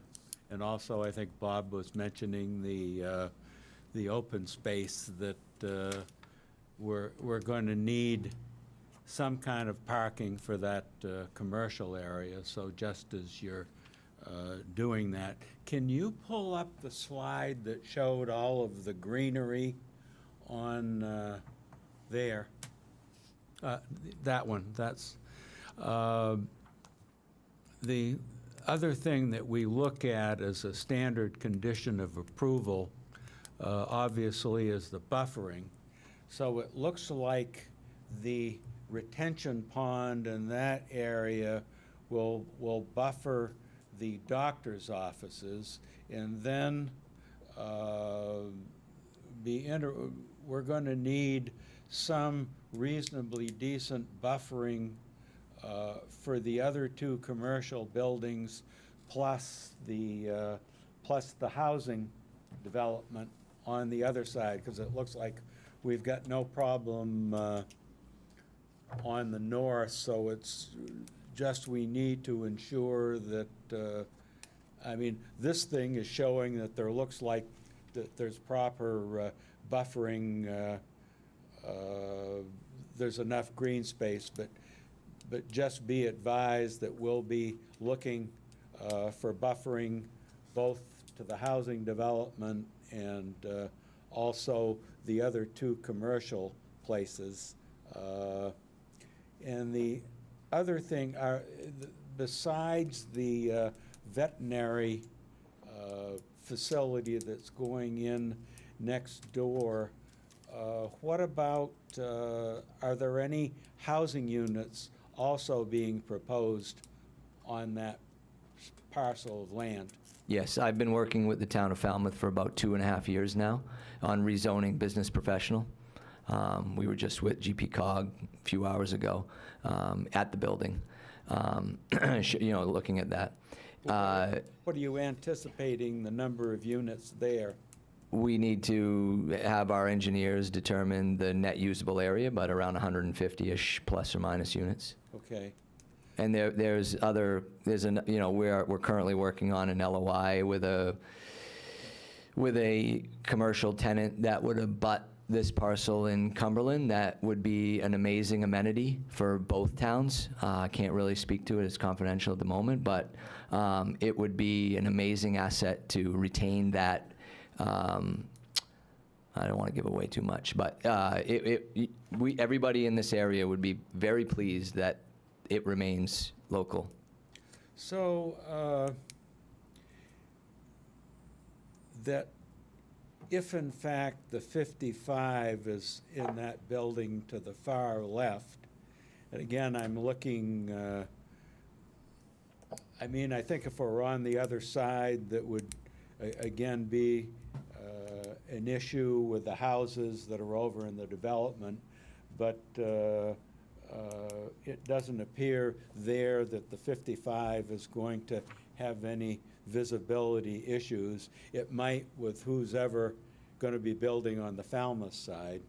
And I think you're correct on the DOT is going to, there's going to be a tremendous amount of traffic coming in on both sides of the town. So I think the DOT is going to be the governing factor on what you folks have to do. One thing, Bridget, that we ought to do, because everybody, it's like the weather, everybody talks about sewer user units, but nobody, and Bill used to have kind of give us updates of the number of sewer user units. Ralph Alton was really the sewer man. And so it would be good for our long-term planning, how many open sewer user units do we now have in this town? Because I don't think we've had any numbers for about the last 10 years. You hear the thing, well, there's enough of them, but I think it's time that we had a determination of how many that we do have. We had a communication. One of the things that people are not allowed to directly talk to planning board members, but we did have a note from an individual, and I'll cover his comments when we have public comment. But he had some questions, and he said, Skyview is designated as a public right-of-way. Does the town take care of it when developed? So are you proposing that the roads in this development be town roads? Yes.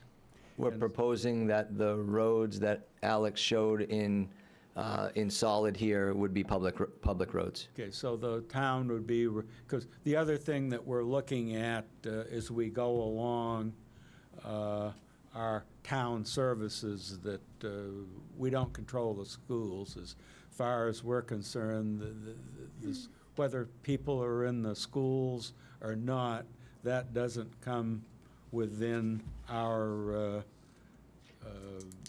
standard conditions of approval. People can talk about it, but at the end of the day, that's not one of the now 22 standard conditions of approval but town services are. So obviously, two of the big town services are going to be road maintenance and also trash collection.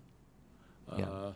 And I think one of the things as we continue further down the road, we do have each one of the department heads come in and do an analysis, like the fire chief will come in for fire stuff. So just kind of be aware on that. And I know the council has been chirping a little bit about increase of public roads, but that's a council issue and not ours.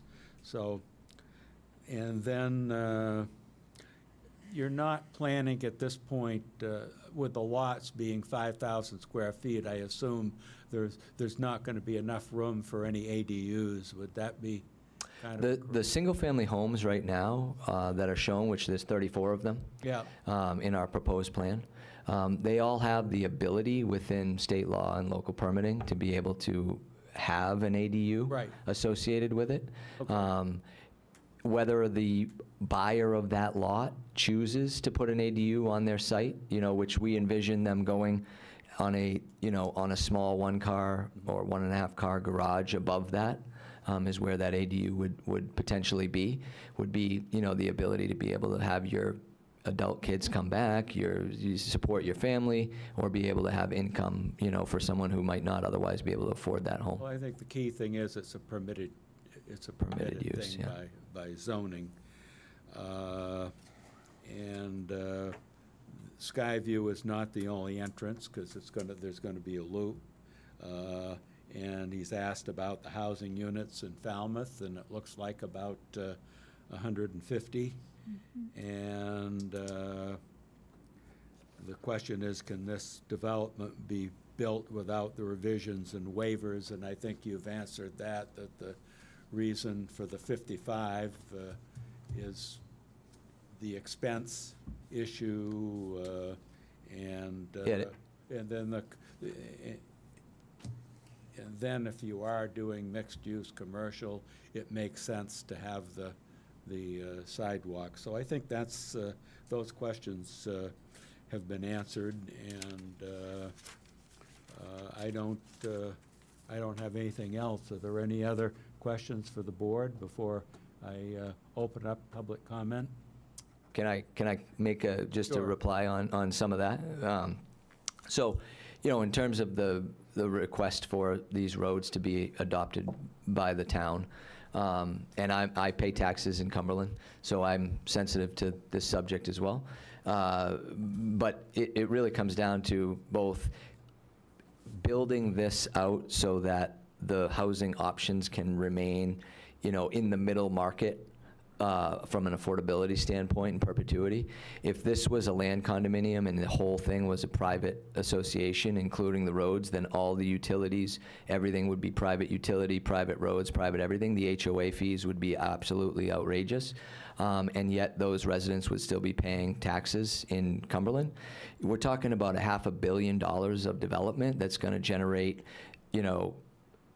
I don't even know what that comes out to, 10 figures over 10 years of taxable revenue for the town of Cumberland, in addition to business revenue and residential, to combine with all of that. So, I've done the math on this, and the tax benefit to the town far outweighs the cost of maintaining the roads in perpetuity. Okay, I'll just read, I'll just read the one comment, because we do, if we get any letters that Peter? we do. You need to We open the, do, what? Open public. you need to open the Oh, I public will hearing open before the you do public it. hearing. So anyway, Is it this possible is, to make one final comment? I just wanted to respond to an earlier comment regarding the quantity of parking shown on the plan.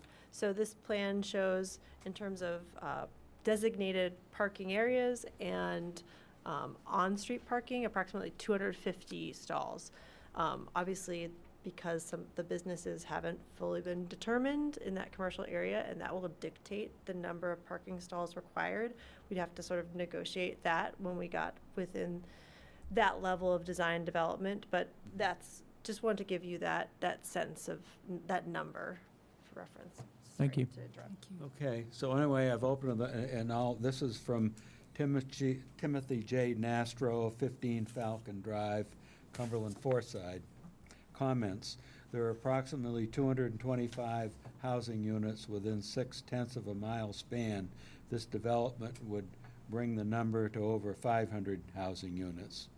The span of travel along Route 1 in this area utilizes a center turning lane, and it has become both unsafe, dangerous, as the volume of traffic has increased with the development of businesses and communities over the last several years. Exiting Falcon Drive has become extremely hazardous. This development is too large for this area. I request waivers and revisions be rejected and the project allowed to move forward on a much larger scale. So that's the comments from Mr. Nastro, and I'll open up for public. Just please state your name and your comment.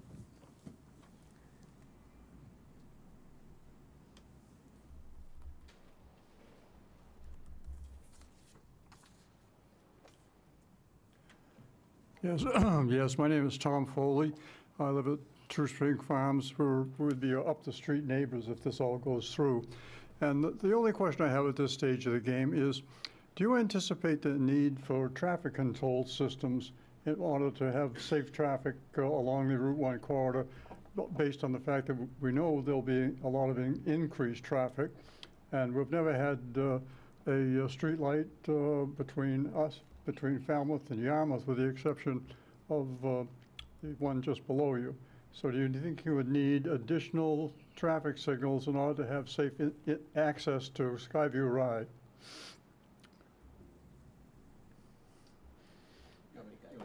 Yeah, I think generally, I know the school board and the council and everything don't, have the comments and go, but one of the things that I've tried to do here, if we can give an answer to a particular thing, then there's just not rumors and conjectures. We get the facts. So if somebody could answer Mr. Foley's question. Yeah, thank you for the question. So it's an interesting time along this corridor. I think one thing that has to play out before we can get to that level is the roundabout at Johnson Road, which the town of Falmouth and DOT are currently working through. That changes how the traffic is distributed and how it may influence what we call warrants when you're looking at potential signals. And so I think that in tandem with the unknown of who the commercial users will be, because we can predict residential traffic generation really, really easily. It's really more of the commercial uses that have these large swings, and the peak hours of the generation tend to vary greatly among different users. So once those two things play out, that will really inform whether or not a traffic signal may be warranted, whether it's at Skyview or potentially the other driveway or somewhere else along Route 1. So the short answer is it's too early to know. Okay, thank you. Oh, thank you. Peter, am I correct in remembering that the state was not particularly receptive to traffic signals or additional traffic signals on Route 1? The short answer is I don't know. Bridget, do you know? Yeah, the short answer is we don't know. No, okay. All right, thank you very much. Okay, anybody else? Please.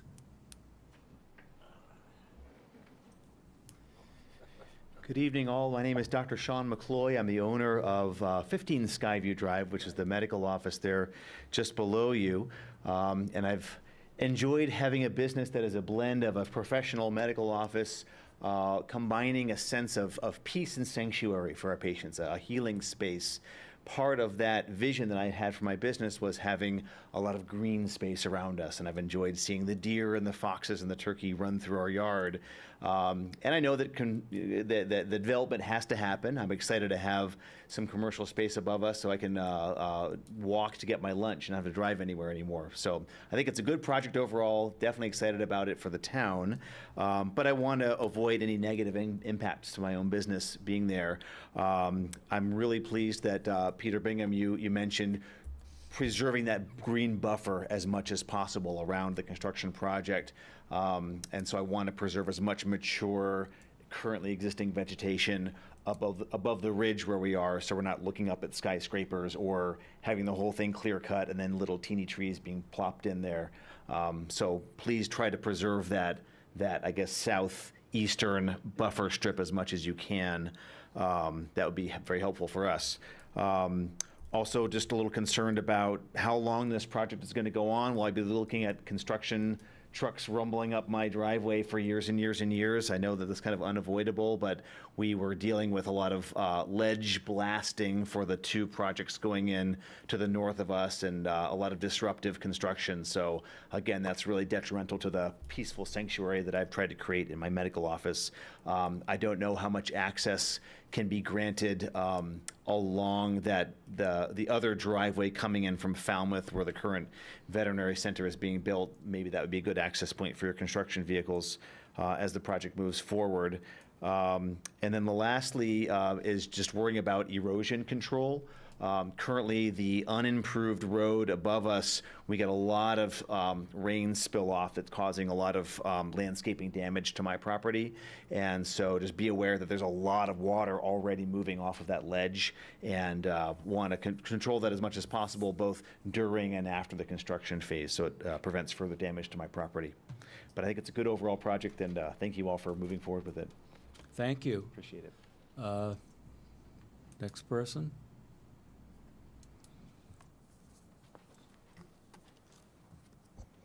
Is there any way to get this changed back to the color-coded Sure. screen? There you Oh, go. this one? Okay, perfect. I'm Kimberly Young. I am the homeowner of 25 Clipper Street, which would be on the northern side of the project. So I'm the house right where, right above where the path would be. It looks like Could there's a you show path us cut through. where you are I'll walk over on here. the map? Yeah, please. Oh, so you live in the housing, what's that called these days? It's Cumberland Forsyth Okay, Village, so yes. that's the one, yeah, very good. Yes. Okay. So thank you for, I think the project overall, I'm excited to see some retail. That's one thing I know Cumberland lacks. We bleed over into Yarmouth or Falmouth to, have any shops available. So that is something that I'm excited about. One question I do have, the single-family homes, are those one-level single-family homes? Or are they going to be two-story single-family homes? Go ahead.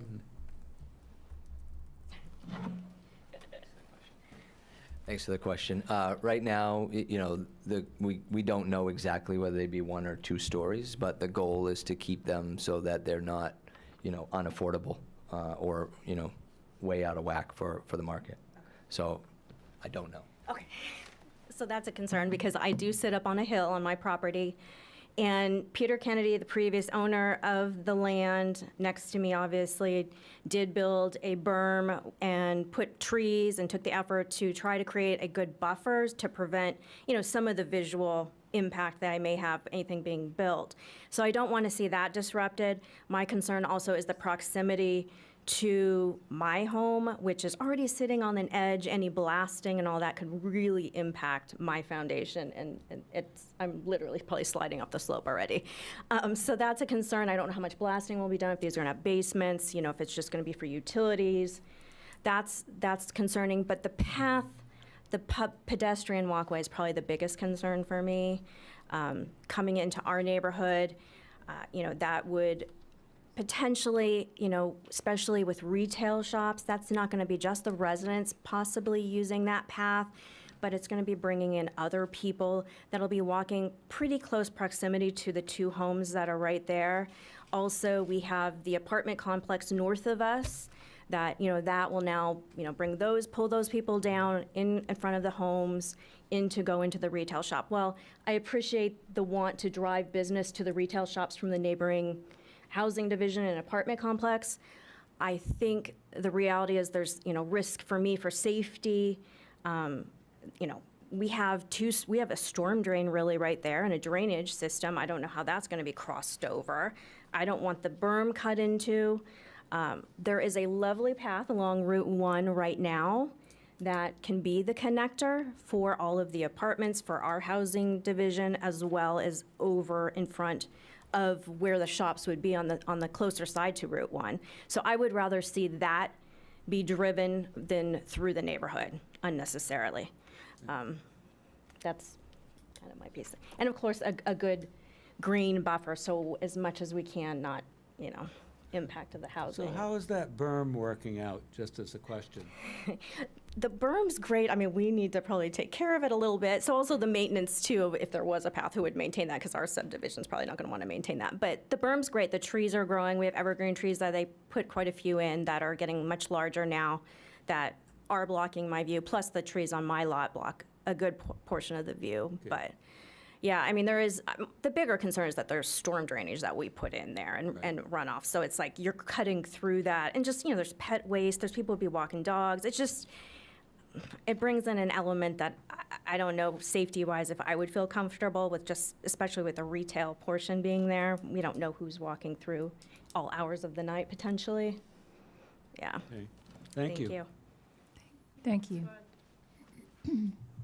Just want to respond a little bit to that Sure. location of that path. That is a requirement of the contract zone. And so we've included it per the contract zone language, and also there's a map and diagram within that contract zone, which we followed. So per the requirement, we've included it. If there's a preference to not include that, we'd be happy to comply with that. Similarly, it's shown just, again, matching how it's been drawn in that diagram, but it can be adjusted to meet those Okay. conditions. Thank you. Yes, ma'am. Hi, I'm Elaine Clark. I am the president of the Cumberland Forsyth Village Association next door, but excuse me, I'm here really to provide information, and that information is that there's a strip where the berm is, where the association has an easement for a buffer. Peter Kennedy gave us an easement for that whole area.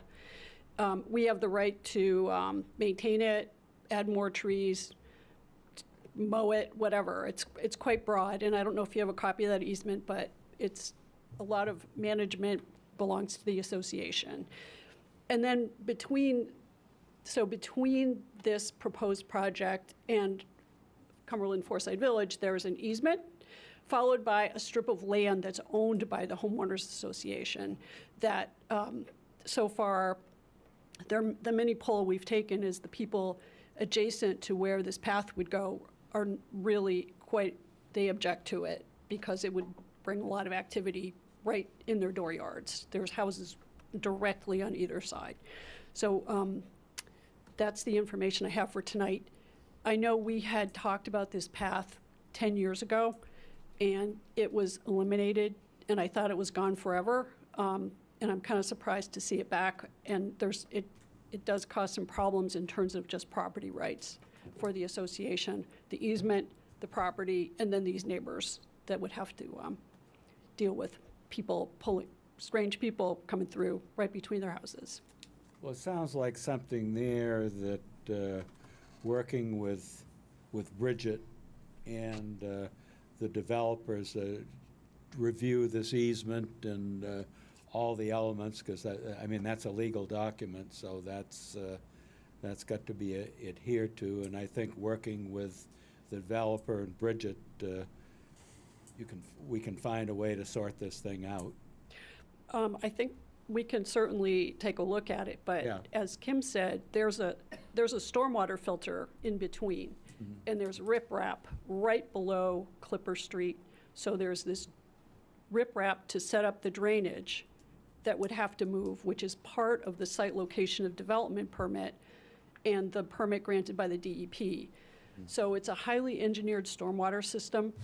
The riprap isn't supposed to move. So putting a path in there would be problematic.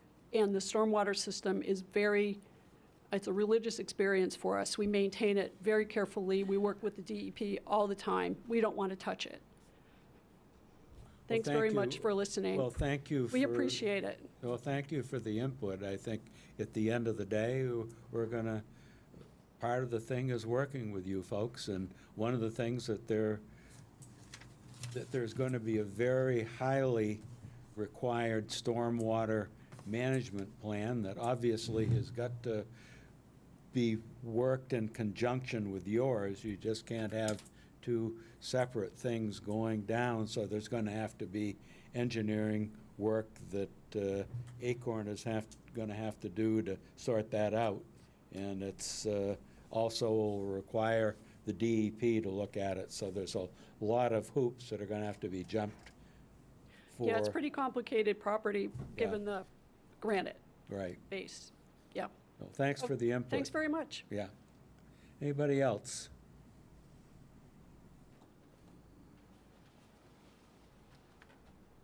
I'm Robert Knapp. I live at 4 Eagles Way in Hawks Ridge. Peter, when you read Tim's comments, you made a mistake in the last comment, which was rejected and the project allowed to move forward.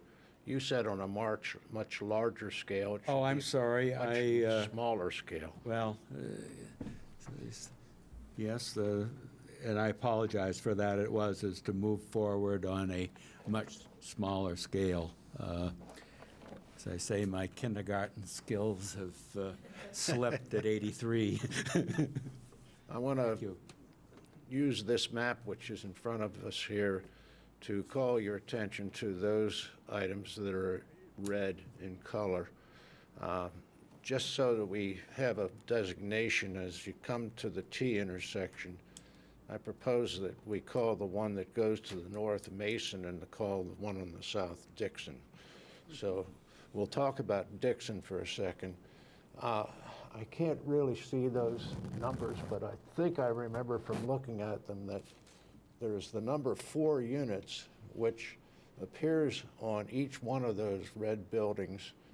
I'm assuming, without knowing, that that refers to the number of dwelling units that will be on the 2nd floor and 3rd floor, and however high it goes, I'm not sure. I guess my first question is, what is the size, does anybody know, of the proposed commercial 1st floor space? Yes, somebody can answer that?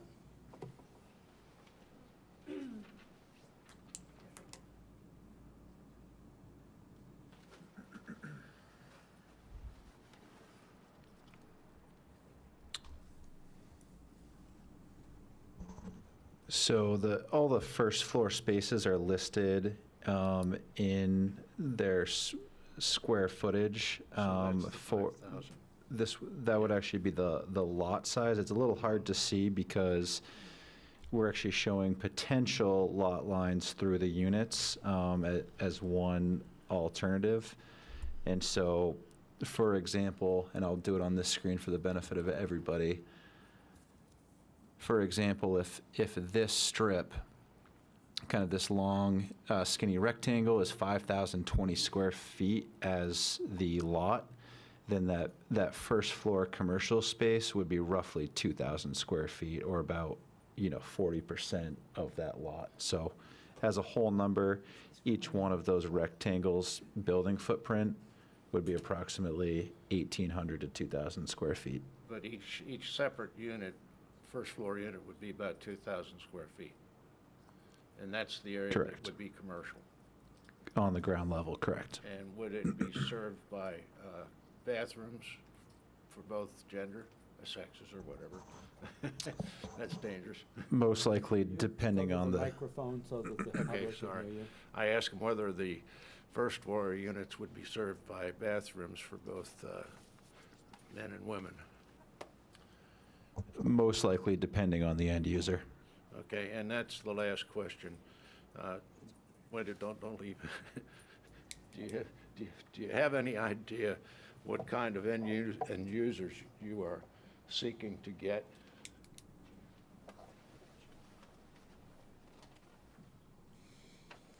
That's a great question.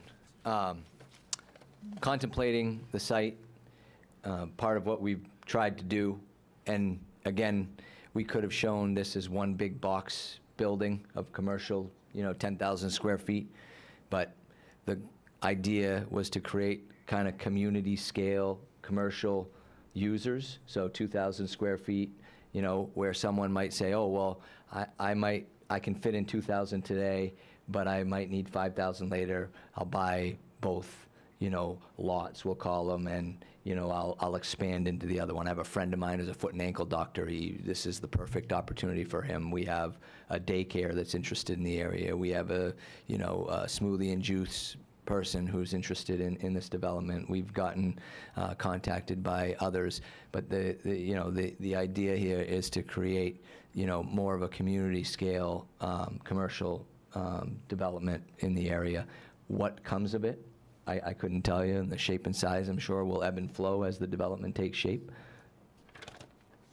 What size will be the sizes of the 4 dwelling units that are above the commercial units? The size of the units is a little bit unknown. You'd have to figure out what the efficiency factor would be relative to how many means of egress and vertical circulation of the building. And it also will depend on whether or not we're going to go 2, 3, or 4 stories, because that would impact the number of stairs as well as an elevator requirement once we go to 4 stories. So I don't know right now. Where will people park? Parking will be handled by our traffic engineer, and then the town usually has their own traffic engineer, so there's a peer review for parking. All of those calculations will be, but the buildings are the bold that you see on the streetscape, and parking is behind. Right there, yeah, you can see it a little better. So, in this area of the site, parking is contemplated behind, which is intentional. The goal of all of this is to create a lifestyle, walkable, friendly kind of traffic calming community. The inspiration for this was just the travels of being at very interesting places where, you get an intimate relationship with the building and the architecture, and that's the goal of all of this as well. Wait. How long has Animal Realty owned this site? I believe Falmouth was purchased in 2023, and this was shortly thereafter, which may have spanned into 2024. Who were the grantors? Grantors, what do you mean? The people who sold it to you? That was Peter Kennedy. Only Peter? Okay. All right. Then, just one more question. Where did the name Animal Realty ever come from? So the owner of the land is a veterinary. Okay. An owner is a vet, surgeon, doctor, and so that's just the name of our business. Thanks. Thank you. This sketch plan lists 233 residential units, but I think it also does not include any consideration for the units that are going to be developed in the Falmouth area behind the veterinary hospital. That's my understanding of the project. And the other thing I think I understand is that all the traffic is going to funnel down to Skyview Drive, thank you, at Route 1. So there's only one entrance and one exit, one ingress, one egress. My only comment on the traffic, besides the others that have been made, is that we need to have some understanding that when a traffic study is done, it's going to be done by a fully independent traffic study engineer, hopefully picked by the both the developer and the township, so that you get a neutral. This is going to be important. The apartment project on the left side has 44 units. I don't know what size units are contemplated for that, but it's going to be a question of how much impact you have with parking. And the only other thing I saw was that people refer to lots 7 and 8. If you look at the 2023 plan, I think that the numbers are 107, 108, 109, or something like that. So if you can translate that, that's good. Yeah, I saw that too on the plan that that was listed 107, 107A, and Yeah. 108, so that's, you're right. And the only other question I have is, what is the status of Fourside Fitness? Is it still viable? Is it still on the books to be developed? It was not on the books to be developed in Cumberland. Okay. And the last question I had was the estimated build-out time, because this is going to have an impact on those of us who are close That's to a this good project. question. If you could kind of give us some update of, is this a phased project? And that's a good question.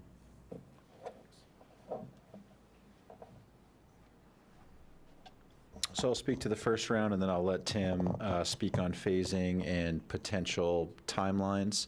So just to clarify, as we kind of discussed earlier, and it's off the screen right now, but to the left, we envision a vehicular and pedestrian connection to provide a loop road. So we are not ultimately proposing for all of this traffic to only rely on Skyview in and out. There is today actually another driveway 1,200 feet to the south on Route 1 that would provide that continuous connection.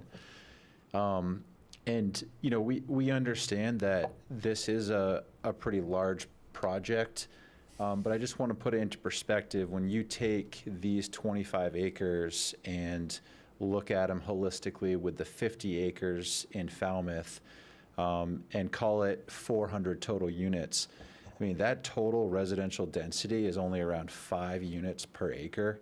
And so, I mean, when you put it into that perspective, it's really not that high of a number.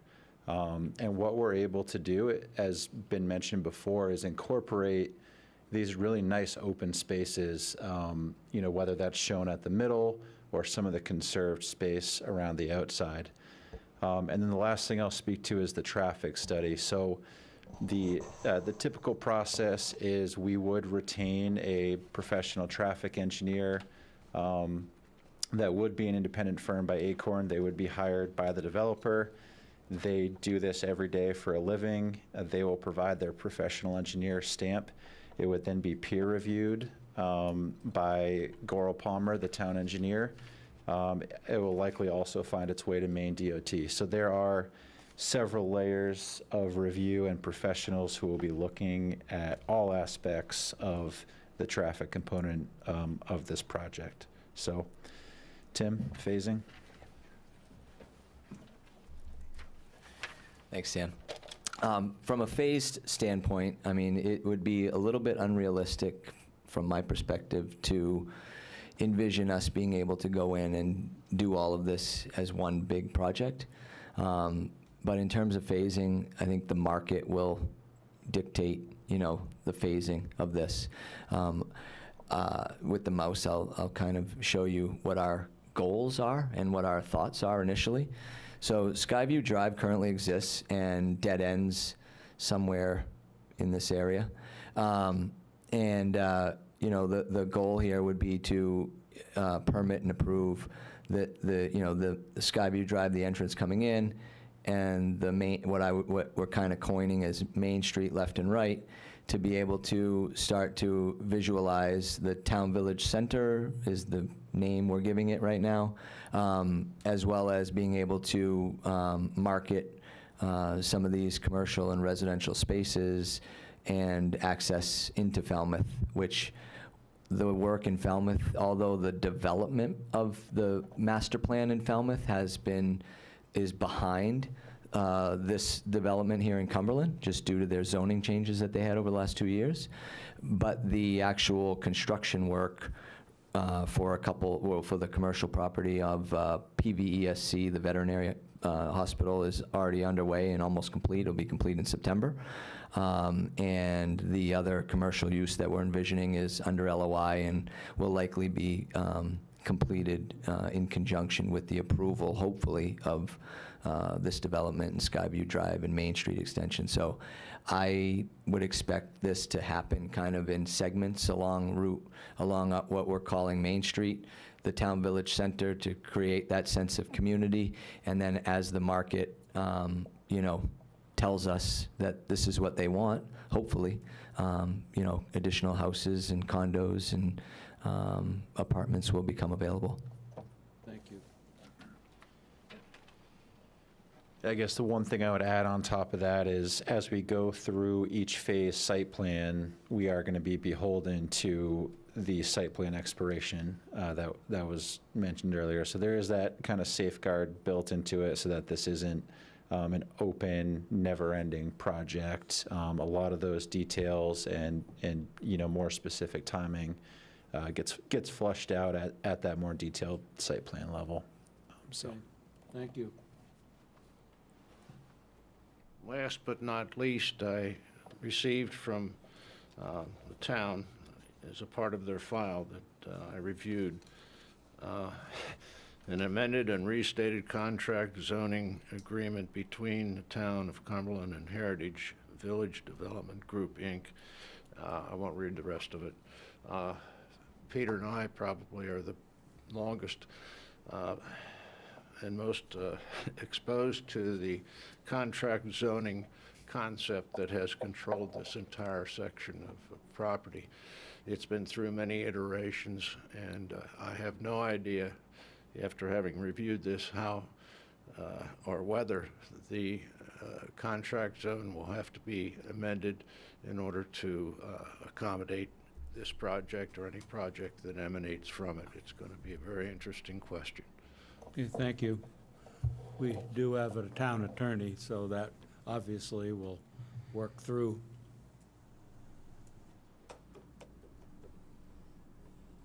Go ahead, Bob.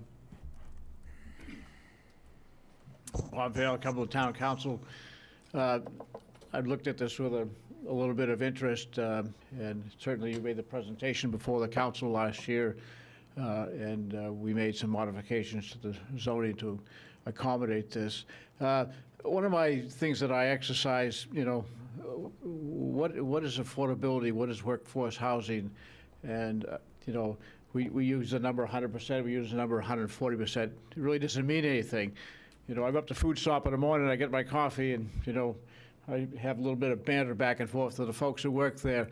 And so, what's the exercise for me is where can some people, that work in jobs like that, what can they afford? So if you make $25 an hour, that's 40-hour week, $1,000 a week, and so what's 40% of that over a monthly income? And 30% of your income is a $1,200 a month rent. And so, from my perspective, that's what I'm looking for, is affordability for the people that work in our community. And I think those are the benchmarks that you need to achieve. People start out in life, and I recognize, my wife and I started out with a rent that was pretty affordable, and then we got a mortgage and found out, wow, that's painful. It was 15.5% interest too at the time, and so we don't talk about those either.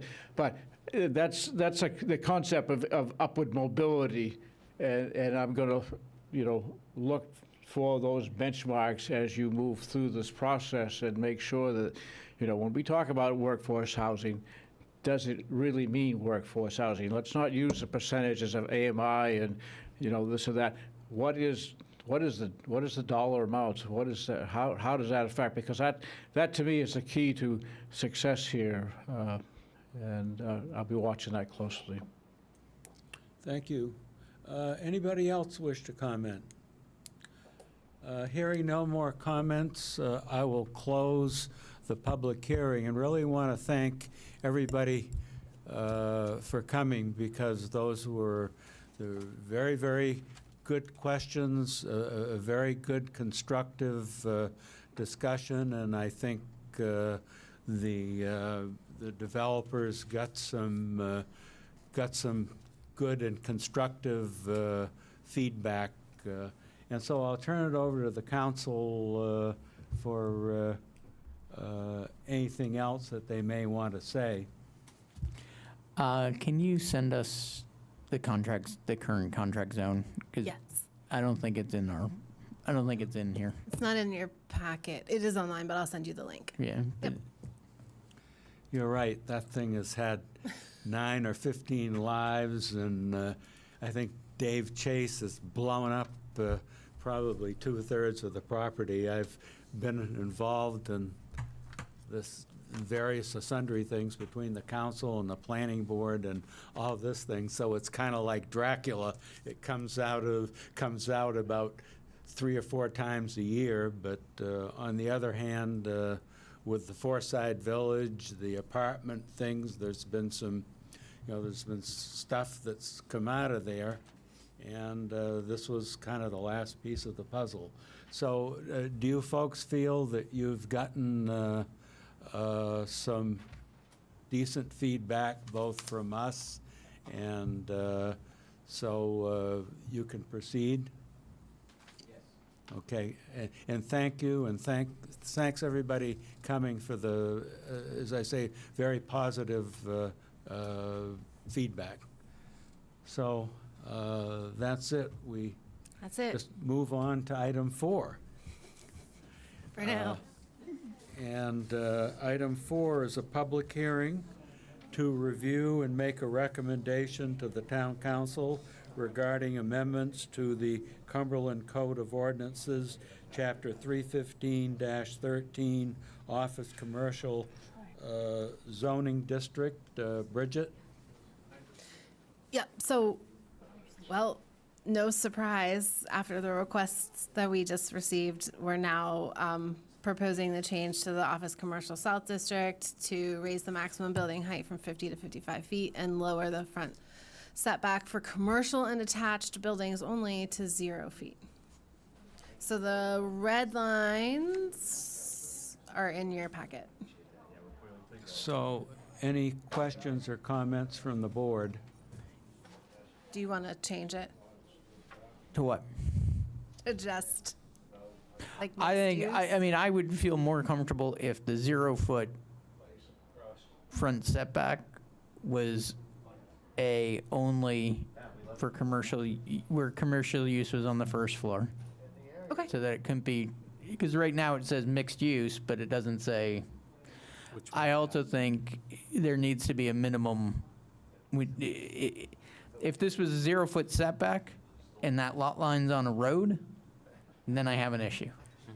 I think there needs to be, I'm okay with what they're saying, where there's, you got 12 feet from the front of the building to the road, but if we're going to go to a 0-foot setback, there still needs to be some sort of, it can't be at the edge of a road. Yeah, and so the way that our road standard is designed is after the road, there's a right-of-way.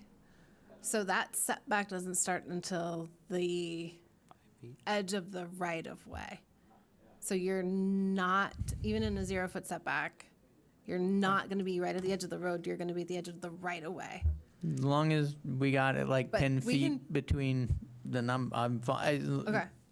I'm happy to, this was the minimum. Yeah, to get I this also in have, front I of mean, you. I'm wary of going to a height restriction without knowing if the fire department says they can meet that height restriction. Fair. Yeah. Subject to, that we could put subject to, Yeah, I mean, so I know the state went to 55 feet, but that doesn't mean we have to go to 55 feet. Yeah, I mean, I don't think, my concern with the 55 feet is that gets, if you look at whatever, Forsyth Village, whatever it is, they're the apartment buildings up against 295, and that's the highest point of that land. And if those were, I'm guessing those are 50 feet, and I think you would see every extra foot from the other side of, from Shirley Story's house, she would probably be here. I don't think she liked it when it was 50 feet. But where they're doing it, it's buried in the middle of the site. The only people who are going to be affected are people already there. But if we make this as a zoning change, it doesn't matter if it's on the height of the land or it's not the height of the land, and we can't write that in. We can't say, you know, you've got to be below the average grade of the 3 acres around you. I mean, that's not going to happen. So, I mean, I'm okay with it, but I would expect that there are going to be people who would not be okay with it. I don't know if they're on this board or not, but. Sure. But my big concern, if the fire department says we can put out a fire in a 55-foot building, then I'm okay with that. Or more importantly, we can save lives in a 55-foot building. Well, we paid $1.5 million to this thing, and that- it's a big ladder, so. For that big ladder if- truck, yeah. If not, I'll check. any other comments from the, So, yeah, on the sidewalk, I mean, I guess there's no real sidewalks in Cumberland that have this kind of setback, right, currently? no, because. Who we've- maintains the snow removal, and how does that work? We're talking Conduit? Or about. It's not in your, it's not on their We're property? not talking about any sidewalks, I guess. We're talking about an ordinance change. Well, But if we make a change, it's gonna become an issue, right? yeah, but I don't think it would be any different, because if you're set back, you'd just be further away from the sidewalk. It doesn't change who owns the sidewalk. I'm just, No, I think it's a good, Yeah, I mean, I think it's a good. downtown Portland, there's a lot of issues about snow removal. Right, and usually that is the property owner, but the property owner Well, doesn't. sometimes it's an association, the Old Port, sometimes it's the property owner, sometimes, you know, if you're out in Riverside, yeah, it's property owner, if you're, depends where you are, and sometimes it's town, right? Just something that, I mean, we're making some changes, now it's time to talk Well, about it. it's interesting because it is really the first time that we've had really this type of development in Cumberland, because right now our commercial areas are Main Street and they're kind of curved, so this is kind of our first manufactured community. And the town maintains all the sidewalks now in the school, on Tuttle and Main Street, right? Yes, and So the probably that's ones what you're looking at. in, the ones in West Cumberland, yes. Yeah. All over town. I was gonna pull up, because I thought this would be helpful, this mouse is so horrible. You want me to do it from up here? The zoning map. So the office. Yeah, I was just gonna say, OCS is tiny. OCS is small and pretty built out. Yeah, I mean, there's the mark, or whatever it's called now. Yeah. They don't need sidewalks at this point. Sure. I'm too far away with this mouse. Just scroll down a little. It's that dark Little blue. wedge So we're not changing 0 foot to 0 foot setbacks anywhere else. Yeah, I think it's a good place to try it out. Yeah. So I'll look for a motion then? Okay. Josh, did you want to specify more specifically about the 0 foot, or are you okay with the way it's No, I'm going to make a motion. Okay, it's going to include that. I will make a motion that Mr. we make a Saunders. recommendation to the town council regarding amendments to the Cumberland Code of Ordinances, subject 315-13, Office Commercial South Zoning District, to reflect a 0-foot front setback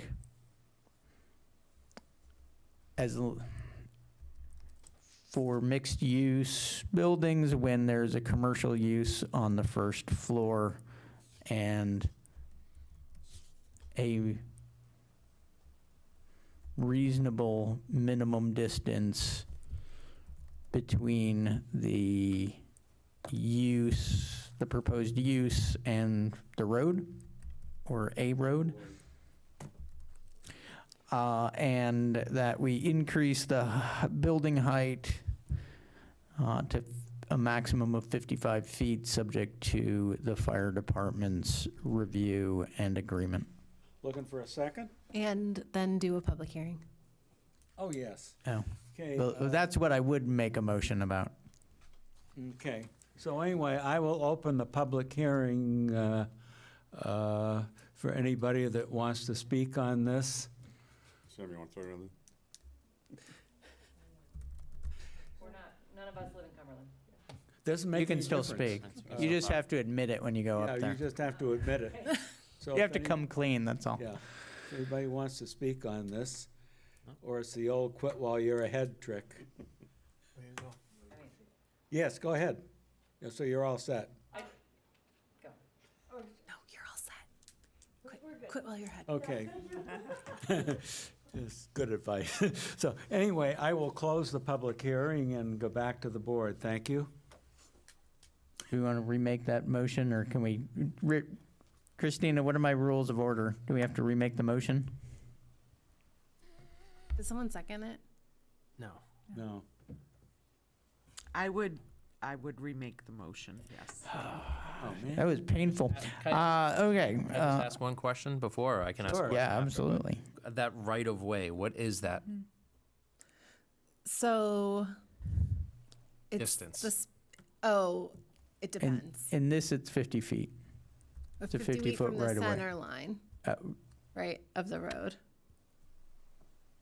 That's what this Fif- right, so it's 50 from the feet. center line of the road, the building has to be at least 50 I think feet. it's a 50-foot total center line. So 50 25 feet 25 from on the each side. center line. Okay, yep, thank you, sorry. that- 25 on yeah, each side. Yeah. Yeah. So that would be things like there may be utilities buried there that people need access to, so they're not privately owned. It's like that, that 4 feet of your property Right. that doesn't really belong to you, but you mow it anyways. Yeah, and it always looks like trash, but, so right now, technically, it's 40 feet, the way it's written right now, and it would go down to that 25 feet is what we're saying. No, I think the code requires a 60-foot right-of-way, correct? In that district for that use? It's because it also depends on It's the what. the what, subdivision road standard. Proposed level of traffic on the road. It's the subdivision road standard, which I think we're requesting in that area to go down to 36 feet. Is that right? Just to elaborate a little bit, so you're right, the width of the right-of-way depends on the traffic production generation. And so I think we'll get into the details of which types of classes of roads we have on the next iteration. What's before you right now is not proposing to change anything to do with the right-of-way width or move the right-of-way line. It's simply how close the building can be to that right-of-way line. If what I'm hearing from the board is that 0 feet is acceptable as long as it's not on a road, I may suggest that you condition it by saying as long as the building is 10 feet from the edge of a traveled way. That would Edge of the provide, travel way. There's the wording I was looking for. And I can write that. I think that would satisfy our goal and the valid concern that the board raised. That makes sense to me. Yeah. All right, so I'll try again. Hopefully it'll be a little less. I make a motion that we make a recommendation to the town council regarding amendments to the Cumberland Code of Ordinances, Chapter 315-13, Office Commercial South Zoning District, to allow for a 0-foot front setback, for mixed use buildings, with commercial use on the side. so long as the first floor use is a commercial use and that there is a minimum of 10 feet from the front of any building to the edge of the travelway, and to reflect a building height limitation of 55 feet, subject to the fire department's review and acceptance that they can serve 55-foot buildings. Okay, look for a second. Second. Okay, moved and seconded. Further discussion? All in favor? Opposed? It's unanimous. Okay, moving on to administrative matters, new business. Anything, first of all, as far as August meeting, I'm not going to be able to make it, so do we have a quorum for August? As far as I know. Okay, so we're all set. We'll have 5. And we did receive 1 application. Maybe not. We only need 4, So we have, but we did receive 1 application, so we will have an August meeting. okay, what do you know what it is? Yes, it's a subdivision pre-application meeting for a 6-lot subdivision at 250 Blanchard Road. Okay. All right, well, it's pre-application, so Yep.